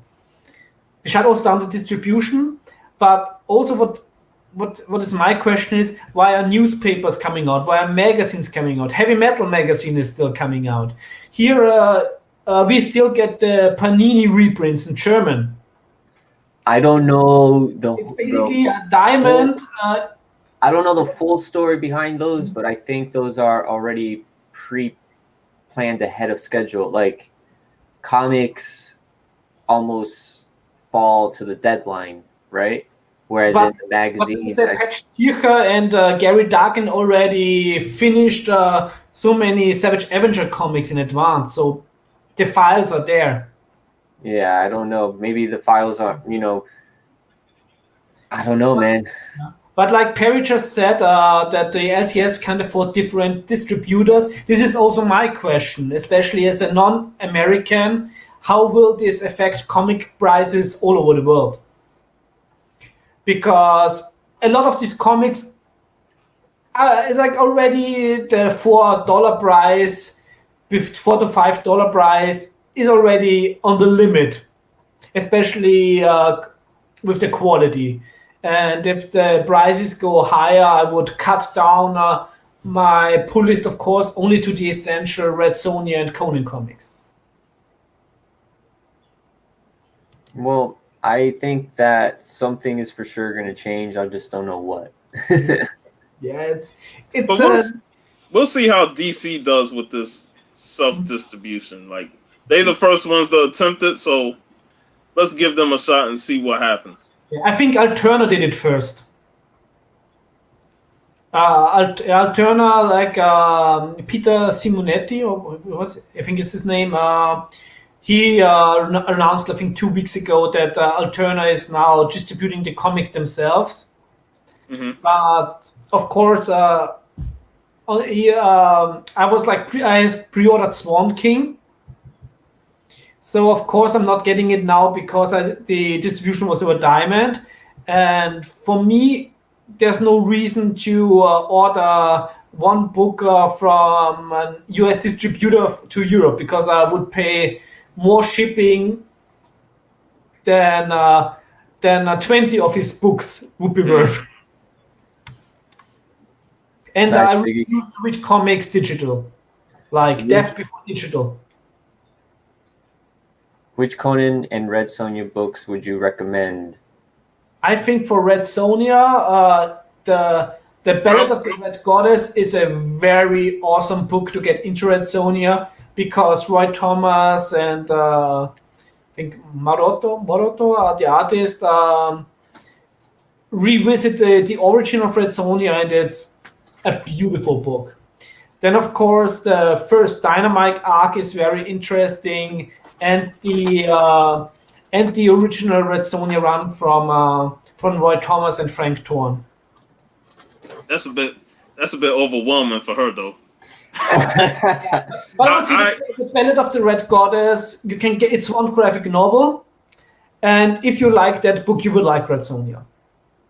I would tell her like she can start with Gail Simone's run for like a simpler introduction to the character. I think you get a wrong picture of. It's like the Gale run. I always say, if you know Red Sonja, you can test the Gale run because it's so different.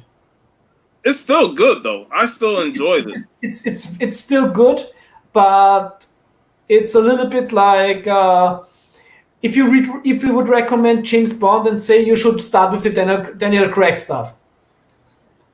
Well, there's a lot of people that started with it because remember James Bond had a gap between Bronson and Craig, and then there was an even bigger gap between Dalton and Bronson. So people tend to start with who they see first in terms of what. Because I started with Bond watching Dalton. No, Roger Moore. That's James Bond, yeah. I will attest to that. I like the Dalton's Bond. I love Timothy Dalton. He's also so great in Flash, but that's another story. But I will say either Gail Simone's run or the Queen Sonja, because I think Queen Sonja did a lot in terms of backstory, giving you her origin and stuff. Yeah. So that would be always a good origin But story. like you said, the Roy Thomas stories are the best ones to actually start with, Yeah. Like the first volume, the Marvel feature and stuff like that. But I also think that the Ballad of Red Sonja, because it's a graphic novel, you can get it for $17 to $20. And if you like that, from that you can go in whatever direction you want. Now, as far as Conan, that's a monster right there. Yeah, read with Conan, read the Robert D. Howard stories. Yeah, there's a lot. I picked up this. I've Conan Red Nails, which is just reprints, Savage Tales magazines, issues 2 and 3. Yeah, but actually with Conan, I would say start with the Dark Horse run because I think it's closer to the source material. Yeah, Dark Horse stuff is more dark. It's more gritty. Yeah. And if you want to start with the Marvel stuff, I would start with the Savage Sword of Conan books. There is a good magazine size story. I forgot what the book was called, but it was supposed to be the plot for what was going to be the second Conan movie. And that's yeah, you know what I'm talking about. But it was supposed to be the plot for the second movie. They scrapped it and they turned it into yes, and they turned it into a comic book reprint. Yeah, and if you buy that, it has a very good introduction of it ties the comic book and the character in the comic book with the movie, so it gives you a good synergy, and then it tells you a very good comic book story with Conan. So I recommend that as well, because you get a little bit of history. And the art is also really nice. The art is amazing, and the story is amazing. The cover is really cool. And like I said, it was supposed to be the second movie, but they kind of did away with that and just turned it into a comic. Exactly, because when you in the beginning credits of Conan the Destroyer, you see still like the script by Roy Thomas and Gary Conway. Mm-hmm. Good stuff. I need to make a savage sword of Boatwright. Oh man, Boatwright. I was sending out an AOK to you, brother, so you have something coming your way, and I was like, oh man, I need to draw him something. And my drawing was so bad that I could not put it in there. But I saved it. I saved it so I could show you. And here's my boat. Oh, that's nice. Yeah, but this guy can't see where he's going. How's that a person? The thing is too hot. My proportions are off. How does the wind reach the sail? I thought it was just a boat. That would have been nice alone. Yeah. I still send it to him. Yeah. Still original art. Original art, That's my original Boatwright piece right there. I gotta sign it and send it off to Boat. Yeah. That's awesome though. Yeah, man. Thanks. I'm not a drawer. No, I used to draw. Exactly right. It's the picture's a metaphor for life. Yeah. I haven't drawn in 20 plus years. Yeah. I used to draw Sonic the Hedgehog when I was a kid. Awesome. And Mario, and then I used to when I got into Turtles. Yeah. I used to draw them a little bit, and then Savage Dragon when Savage Dragon first came out. Nice. I used to attempt to do that, but I haven't picked up a pen and just sketched in forever. Dang, Magic, that's deep. My life. I appreciate you, man. That's deep. Viking ship. Yeah, you got it, man. That's what I was going for, Viking ship. No, Biggie said he'll jump on in 10 minutes. Nice. Yeah, he said he's got to go get groceries. That's probably not gonna be 10 minutes. No. 10 hours later. He's probably live streaming himself getting some groceries. That's too funny. Like I said, a day in the life of Biggie Shaq. Yeah. What's up, Z Collects? Yo, Z, what's up? Oh, somebody got Tomb of Dracula, first appearance of Blade the Vampire Hunter on the bid. Oh man, Are you looking for anything, or are you just kind of scoping out in the background? Scoping out, seeing what popping up. I stopped drawing when I was young, then picked it back up a few years ago for fun. That's what I need to do. You gotta just draw your album art, all the concept art for your songs. Groceries equal cigarettes, says Boat, right? That's too funny. Oh man.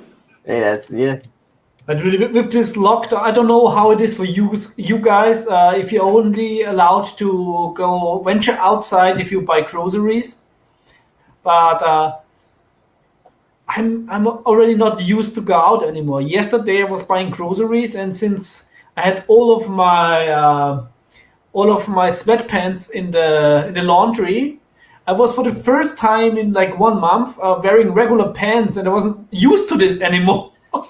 Yeah, wearing regular clothes. That's too funny. You got anything else you're gonna show off? Yeah, I'm grabbing some. I meant to grab some Jenny Frison books. Yeah, I got something very nice, low grade last week for also very low price.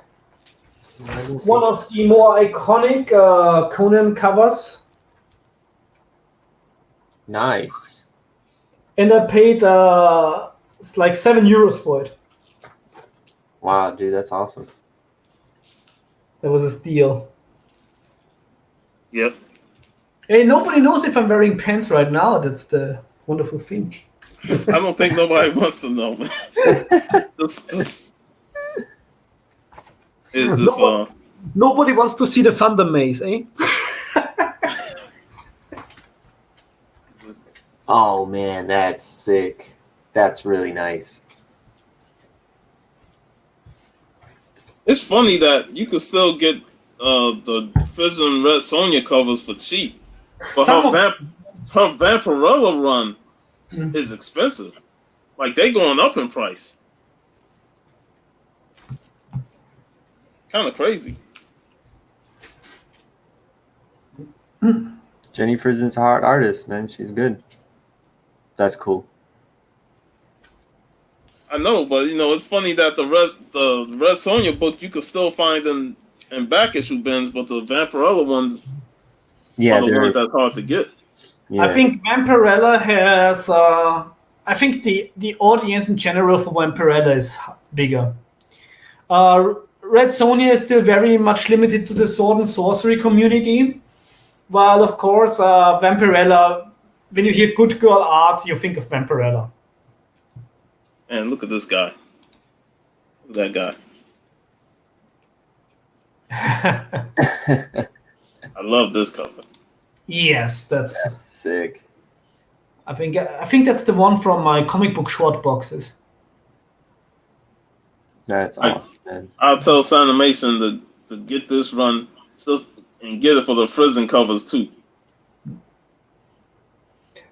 But actually, I think that the omnibus you can buy the whole Simone run now for I think like $50 or something on Amazon. Because it's only like what 18 issues. It ain't that long. No, I think it's more. At least the omnibus is. We don't. No, because the regular run was like 18 issues, and then there was a couple of one shots afterwards.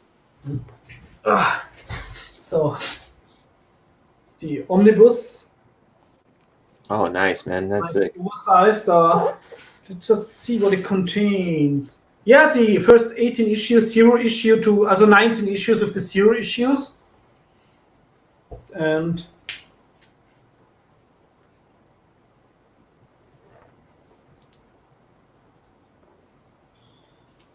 just looking if, but there's not all of the variant covers in there. But of course, the nice thing about it is also the oversized art. Yeah, nice. That's the good thing about getting those. But you can also get I think Scream Factory did a motion comic adaptation of the first trade. The Queen of Plagues. There's an animated movie made out animated from the panels. Which, just give me a moment. I have that one downstairs. Here's some of these more Thunder Maces that I'll show off. It's issue number 2. Don't know where that went. I'll show this one real quick. Yeah. The first one.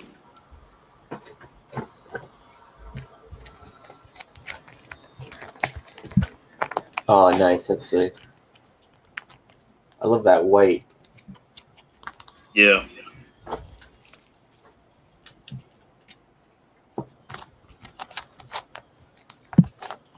Here's issue number 3.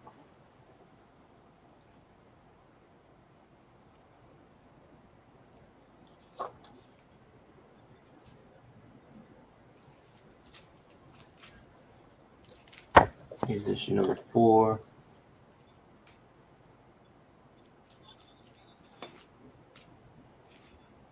I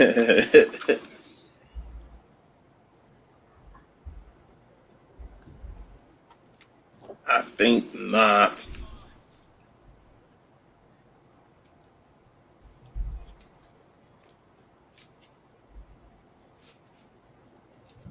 Cool 80s stuff.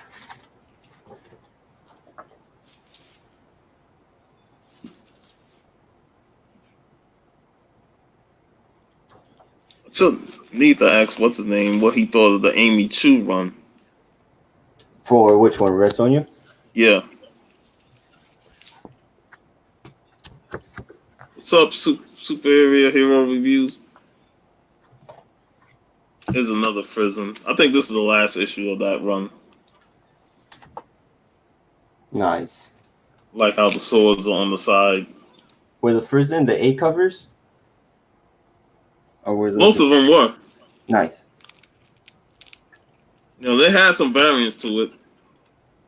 But most of the time, it was the Frisian covers that was the A.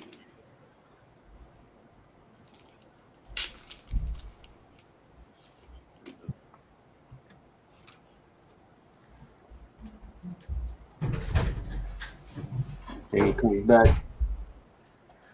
I need to reorganize my movie collection.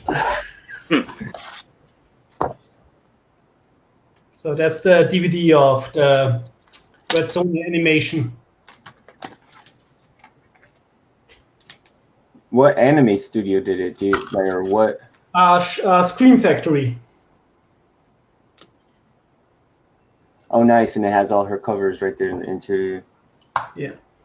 And it's at 74 minutes. And it's basically it's a motion comic. And there's also a Blu-ray of it, and the Blu-ray is also region free, but I don't know why I ordered the DVD. So Discover Conan, of course, through the Schwarzenegger movie. Like here in Austria, this is pretty much common law. And later on, I read the Robert E. Howard novels. And in my 20s, the more I read them, the more I fell in love with low fantasy.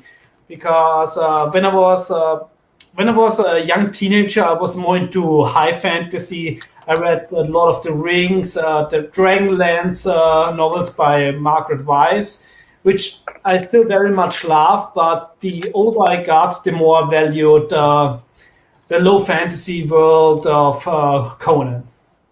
And after I read the novels, I wanted more, and then I discovered the Dark Horse comics, and from that also the old Marvel comics, and the rest is history. Yep. The art is something that really drew me in. Barry Windsor Smith's art. Vigilante, what did you think of the Amy Chu Red Sonja run? I hate it. Yeah. It's this is one where I don't want to have a single book of it in my collection. I had a feeling you would hate it. Because that's when she went to Modern Times. Yes. In the beginning portion. Luckily, the covers are not that good. But it's most certainly a run that I won't collect. Also, like for back issues, not. Even if I have finished my whole Red Sonja collection, this one I won't get. You won't value those. But I don't want to say that. Want to say that Amy Chu is a bad writer. Amy Chu is actually a good writer. Her Poison Ivy miniseries was very good. The one with Clayman doing the art. Exactly, yeah. And they also have done, I think, some Swamp Thing in it. That one was a really nice one that came out in the DCU era. So it was one of the few books in that era DC that did not suck. I did like this cover from the Chu run. It's not so. That's a cool cover. But Amy Chu clearly had no idea who Red Sonja is, and she did the same mistake with her Deja Torres run. It's funny, I thought the series picked up when Eric Burnham joined her. When they went back to the old times. I didn't went so far. I was like, it's like, nope. Yeah, you stopped early. Yes. Because when he jumped in as co-writer, they went back to the Hyborian age. Because Burnham is awesome. His Age of Chaos Red Sonja miniseries now, so amazing. It's clearly a homage to the first Spider-Man Red Sonja crossover from forgot the title. Later, G-Bat. Later, man. And And it's one amazing. And Jonathan Lau does the art. He's an amazing artist. I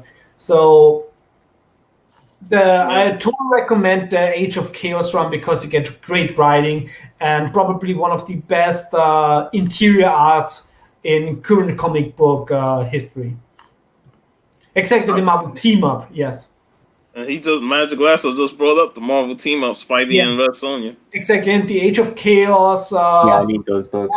Clearly is.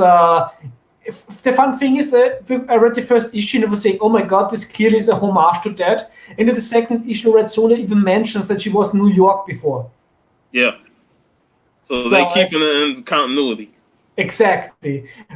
Which continuity? It's another question because that's a topic for another day. But see, because he was part of that run in the second half of it, he decided to throw that in there to keep the continuity. That's why I do think he should at least write this a Red Sonja series. Not to say that the current Red Sonja series was bad, because that was great, that was awesome. But maybe I should buy one of the Burnham issues and just collect from Burnham to the end. Hey, what you need to do is check out his I've been reading his Ghostbuster run since he first started it. He's been on Ghostbusters for years. He knows the Ghostbusters in and out. I'm pretty sure it's amazing, but it's probably not it's not the Pandora's box that I want to open. Because the problem is, it's the same with Teenage Mutant Ninja Turtles. Mm-hmm. I'm not buying it because I know if I would buy one issue, I'm gonna get them all. So it's more like I'm trying to save myself to not get into Ghostbuster comics and Teenage Mutant Ninja Turtles comics. Oh, don't worry, man. I'll fill you in on Ghostbuster comics with my Ghostbuster page. Yeah, because I'm already trying to. I see that Transformers is already a wormhole that I'm going to get drawn in again. Yeah, I've started getting. I'm buying the Transformers UK books for that, and of course.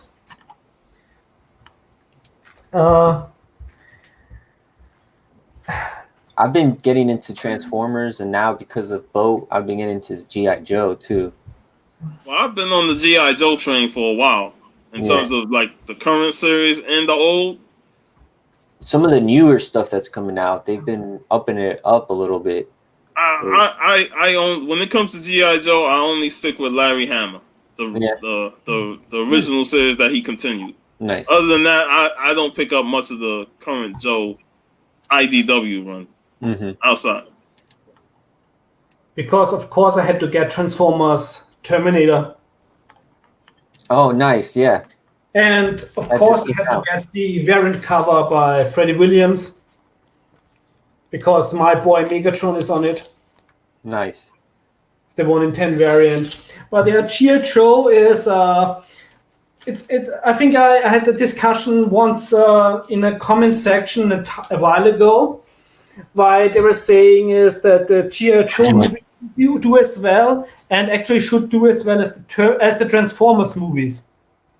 I'm not a fan of the Bale Transformers movies, but I can tell you that the problem with G.I. Joe is that nobody outside of the US cares about it. US military outside the US is box office poison. Because believe it or not, the foreign policy of the US has not many fans across the world. That's too I don't blame him. Terminator Comics, that's right. That just came out too. I mean, I watched G.I. Joe cartoons as a kid, and I was a fan of Cobra. I thought Cobra were the good guys. Cobra! That's right. I mean, I have a Cobra Commander figure like in my childhood base. Yo, I ain't gonna lie. Cobra was entertaining as a group, though, man. They had some great characters: Destro, Cobra Commander, Baroness. Yeah, the twins, Baroness, Zartan and the Dreadnoks. Yeah. I mean, shit, I like G.I. Joe, but shit, I love Cobra too, Yeah, Cobra was dope. Yeah. And that was one of the animated series where Cobra actually came up with a very good financial system when it took over. Is it Renegade or is it something else? It's the old cartoons when Cobra took over and they. I've gonna look that spot on YouTube later and send it. Yeah, because like there's a couple of episodes I remember. Like I remember the fragrance episode where they spray the fragrance and they fall in love with each other and stuff like that. That was funny. The episode where Cobra Commander was plotting to do something to the moon, but all he wanted to do was put his face on it. I know back in the days, I only watched G.I. Joe because Sergeant Slaughter was. Sergeant Slaughter. Yep. I remember when he first made his appearance, I was like, oh shit, that's fucking Sergeant Slaughter from wrestling? And I was like, is this a thing? Yeah. Yeah, man. Is this even possible crossing over? Tomax and Zaymont. I always never could see how. Speaking of that, Tomaz, I think it's Tomaz, no? Like the X would be a Z-ish almost. I don't know. Zaymont, yeah. Zaymont. Yeah, it was Zaymont. That's how I remember Tomax and Zaymont. But I don't know if the X is silent or what. Yeah. Man. But those two was funny, man. Like I like when they be talking. One starts the sentence, the other one finishes the sentence. You hit one, the other one feels the pain. that was hilarious, man. Strange concept. Yo, next week, man, Saturday morning cartoons. I can't wait to talk about that. Yeah. That's gonna be a blast. I know she's looking forward to it. If you need somebody else on, I grew up on those. Oh, we all grew up on the classics. Yep. Shoot. Somebody brought up Centurions. I remember that. Yeah. I love Transformers so much. It's play the thing. See, I'm afraid of doing screen share because I want to go to YouTube badly and just play the intros while we watch it and react to it. Yeah. So, But seriously, I can't watch now the Transformers movie without crying. The older I get, the more I cry when I watch the animated movie. And Optimus Prime, it's so sad. that was such a tearjerker. Yeah, and the older also I get is the more I love Optimus Prime, because when I was young I always was like, oh yeah, the Decepticons are the cool ones, but then actually it's Optimus Prime may be the best leader anybody can have. Man, it's like there's not a more gentle, humane being in the whole universe. It's like if they would make a religion out of Optimus Prime. I would totally join that. Man, the Decepticons was such a cool bad guys that there was actually a gang in New York named Decepticons. Because in Brooklyn, they called themselves Decepticons. If you listen to certain hip hop people in the 90s, like Boot Camp Click and stuff, they'll name drop the Decepticons. Yeah. Damn. This is the omnibus for All Hail Megatron. Oh, that's awesome. And it's a fantastic storyline, and what I love about it is when Shane McCarthy in the foreword, he says he was so looking forward to do it, to let the Decepticons win. But then while writing, he realized that actually he misses Optimus Prime. Oh, wow, that's too funny. Yeah, but this is a real great story because you're really reading it, and everybody like me who is like, oh, the Decepticons are so cool, I'm like, I don't want to live in a world where Decepticons rule. Yeah. I don't think nobody wants to. Yeah. Not even some Decepticons want to live. I know, man. All right, man. How long you thinking of going live? I was thinking about ending it soon. Yeah. You heard anything from Biggie? No, I haven't heard anything from Biggie. Yeah, because I gotta get going. Yeah. Biggie probably come back home, put on his hat and all that, get ready, and he's like, on the stream. Damn, they off? I'm looking for that. I'm looking for that. Right in time for next month's Sword and Sorcery Saturday. But I know next week he should be on because we started to talk 2 weeks ago, last week when the cartoons, and he was playing the songs on his phone. So I know he got to be ready for next week. Biggie Shack is basically a real life adaptation of Saturday morning cartoons. Yeah, and the fact that Hulk Hogan had the Saturday morning cartoon, Hulk Hogan's rockin' wrestling. Yeah. Oh man, I can't wait for next week, man. It's gonna be fun. It's gonna be super fun. It's gonna be awesome. And I even posted in my story the Streets of Rage game that my brother posted, and I was like, damn, I even feel shit. I'll get ready to get off, and he pops in right now. Woo! What's up, man? Yo, Biggie. What's up, guys? Man, we getting ready to get off. Oh, I'm sorry, man. I just I had a long night, dude. I was up till like noon. Hey, Javi showing those man cave AOKs. Oh fuck, he got the man cave. Yep. Oh fuck, bro. Show me the big one, dude. That's what she said. Look at that, y'all. Oh fuck, dude. I knew about this the whole time. Oh man, you're the Bro, that's consultant, fucking crazy, bro. Look at that. bro. Banger. Oh my god, I dude, my fucking heart was told you, racing. dude. I said it was gonna be huge, didn't I? You did, man. My heart was racing when I pulled it out. Oh my fucking god, bro. That shit is so fucking epic, dude. Oh, you got 2 slabs. Hell yeah, bro. We both got Turoks now. Yeah, man.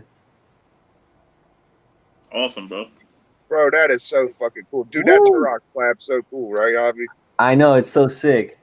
And it's a little bit bigger than the Silver Age ones too. Bro, It's fucking cool. man caves, dude. I fucking love that guy, dude. He sat me down, or he had me on the phone, right? He's like, so Biggie, he's like, what's Javi and Lucha and 84 like and all that shit? And I told him, bro, and he kind of came up with it himself, but he fucking nailed it on everybody, bro. Just wait till Lucha gets his shit, man. He's gonna shit a brick.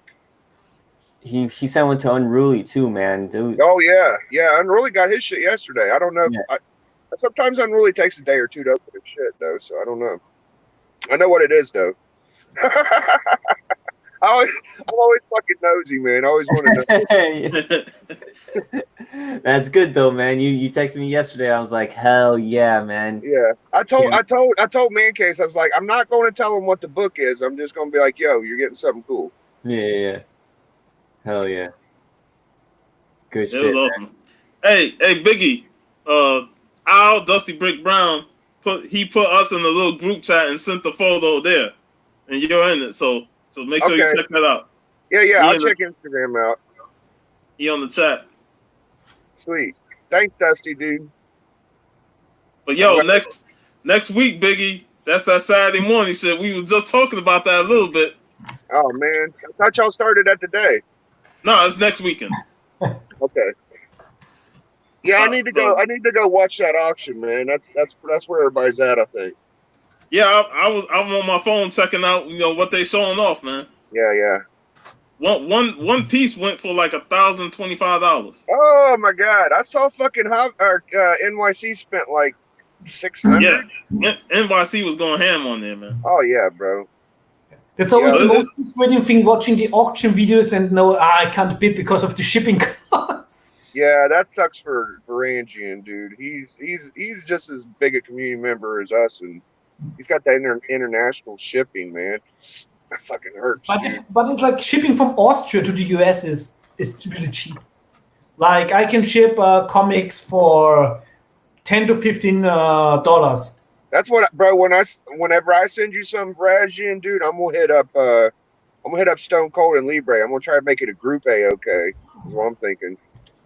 Because I think that's the way to attack it, bro. We all should just come together and fucking do it. We might as well make a big one. You know what I mean? Because here again, that's gonna be my next AOK to Sean. Oh, nice. Yeah.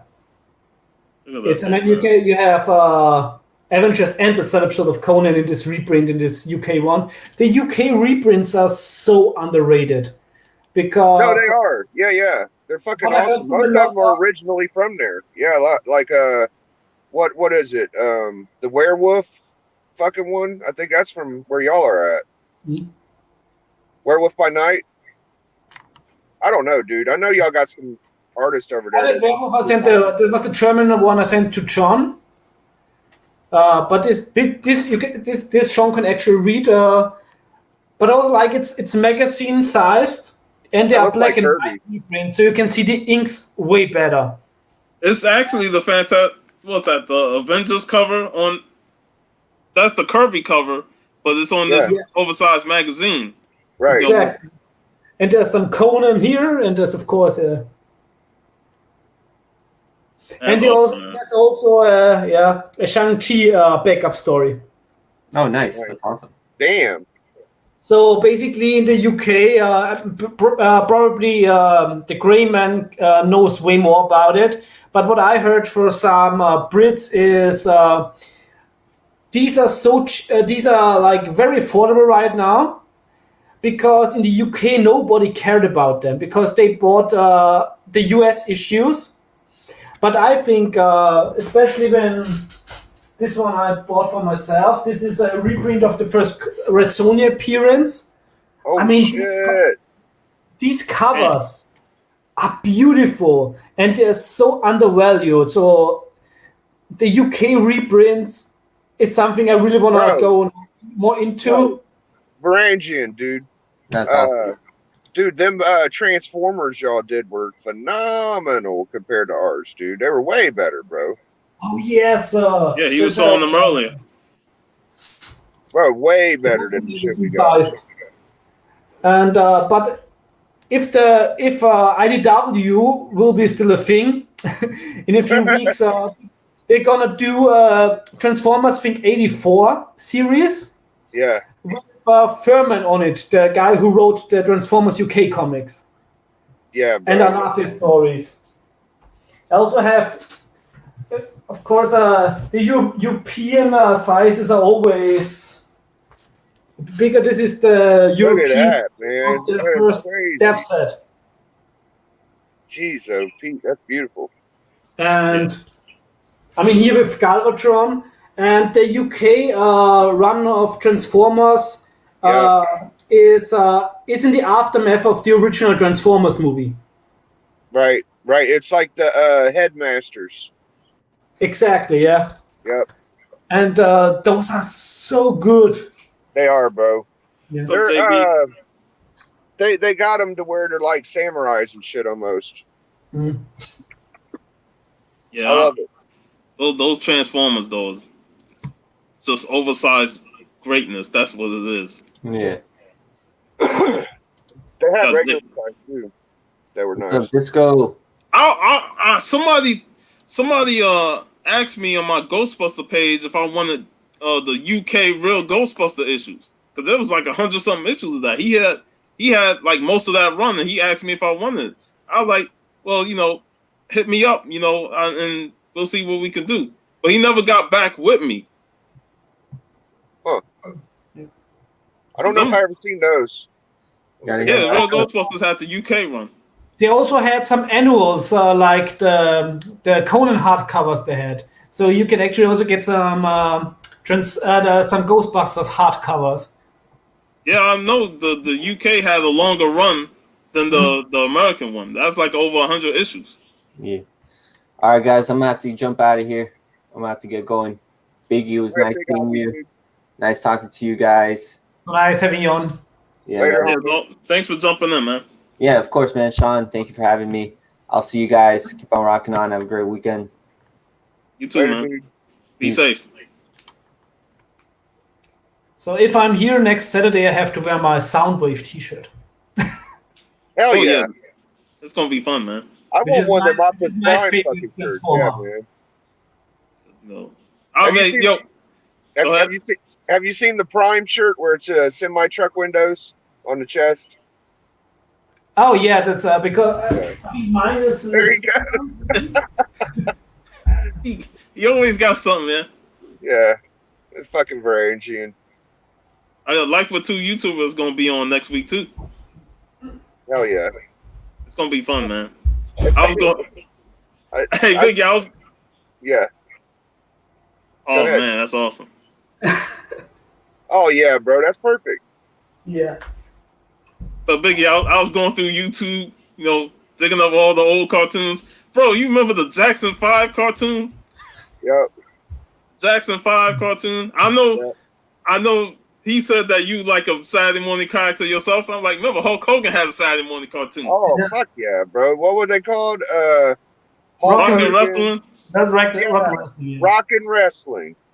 That's it. Man, Hulk Hogan and Mr. T and Chuck Norris and the Karate Commandos. Oh my God, Iron Sheik. Also, Rambo. Andre the Giant, bro. Andre the Giant is a cartoon, dude. Oh, so good. Oh man, it's gonna be so much fun when we go through that. What's the most underrated one, and nobody's talking about it anymore, was I think Chase and the Wheeled Warriors. Oh, I remember that. That one was dope. What was it? Chase and the Wheeled Warriors. I don't think I knew that one. I remember that. Yo, my boy Puff remembers Ronin Warriors, though, dude. That's the shit, dog. Oh yeah, bro. man. I fucking take Ronin Warriors over Power Rangers all fucking day, dude. And I like the Power Rangers, but it like I can't even take Power Rangers now. Like in terms of like after the movie, I kind of fell off of Power Rangers. But Ronin Warriors, shit. Bro, I watched that shit from episode 1 to the last motherfucker one, bro. That shit is money, dude. Yep. It's so good. The art, the spirits, the art, the enemies, the gods, bro. That shit is crazy, dude. Fucking love that shit. But nothing beats Defenders of the Earth. Defenders of Earth. Ronin Warriors is pretty good, dog. If you ain't seen it, bro, you gotta watch it. Yeah. I have this still on DVD, and of course, the Conan the Barbarian series, yeah. Hey, what about Thundar the Barbarian? It was also awesome, but I think they only played a few episodes here on German TV.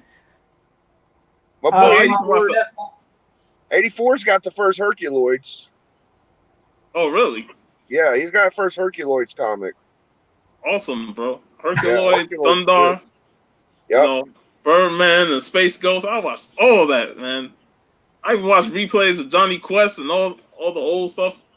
Man, this is gonna be so much fun. All that shit's good, man. All that shit is good shit to watch. Yeah, man. And also like the old He-Man, and basically, I know what is good and bad because of He-Man. Dude, He-Man got me in the zone, dude. That music He-Man played, oh my god, bro. Oh, Marshall the voice is so underrated. Bro, you can't get a better, like heroic, good guy voice than He-Man's voice, dude. In my mind, it's just like he's just such a good guy, dude. He-Man was the shit.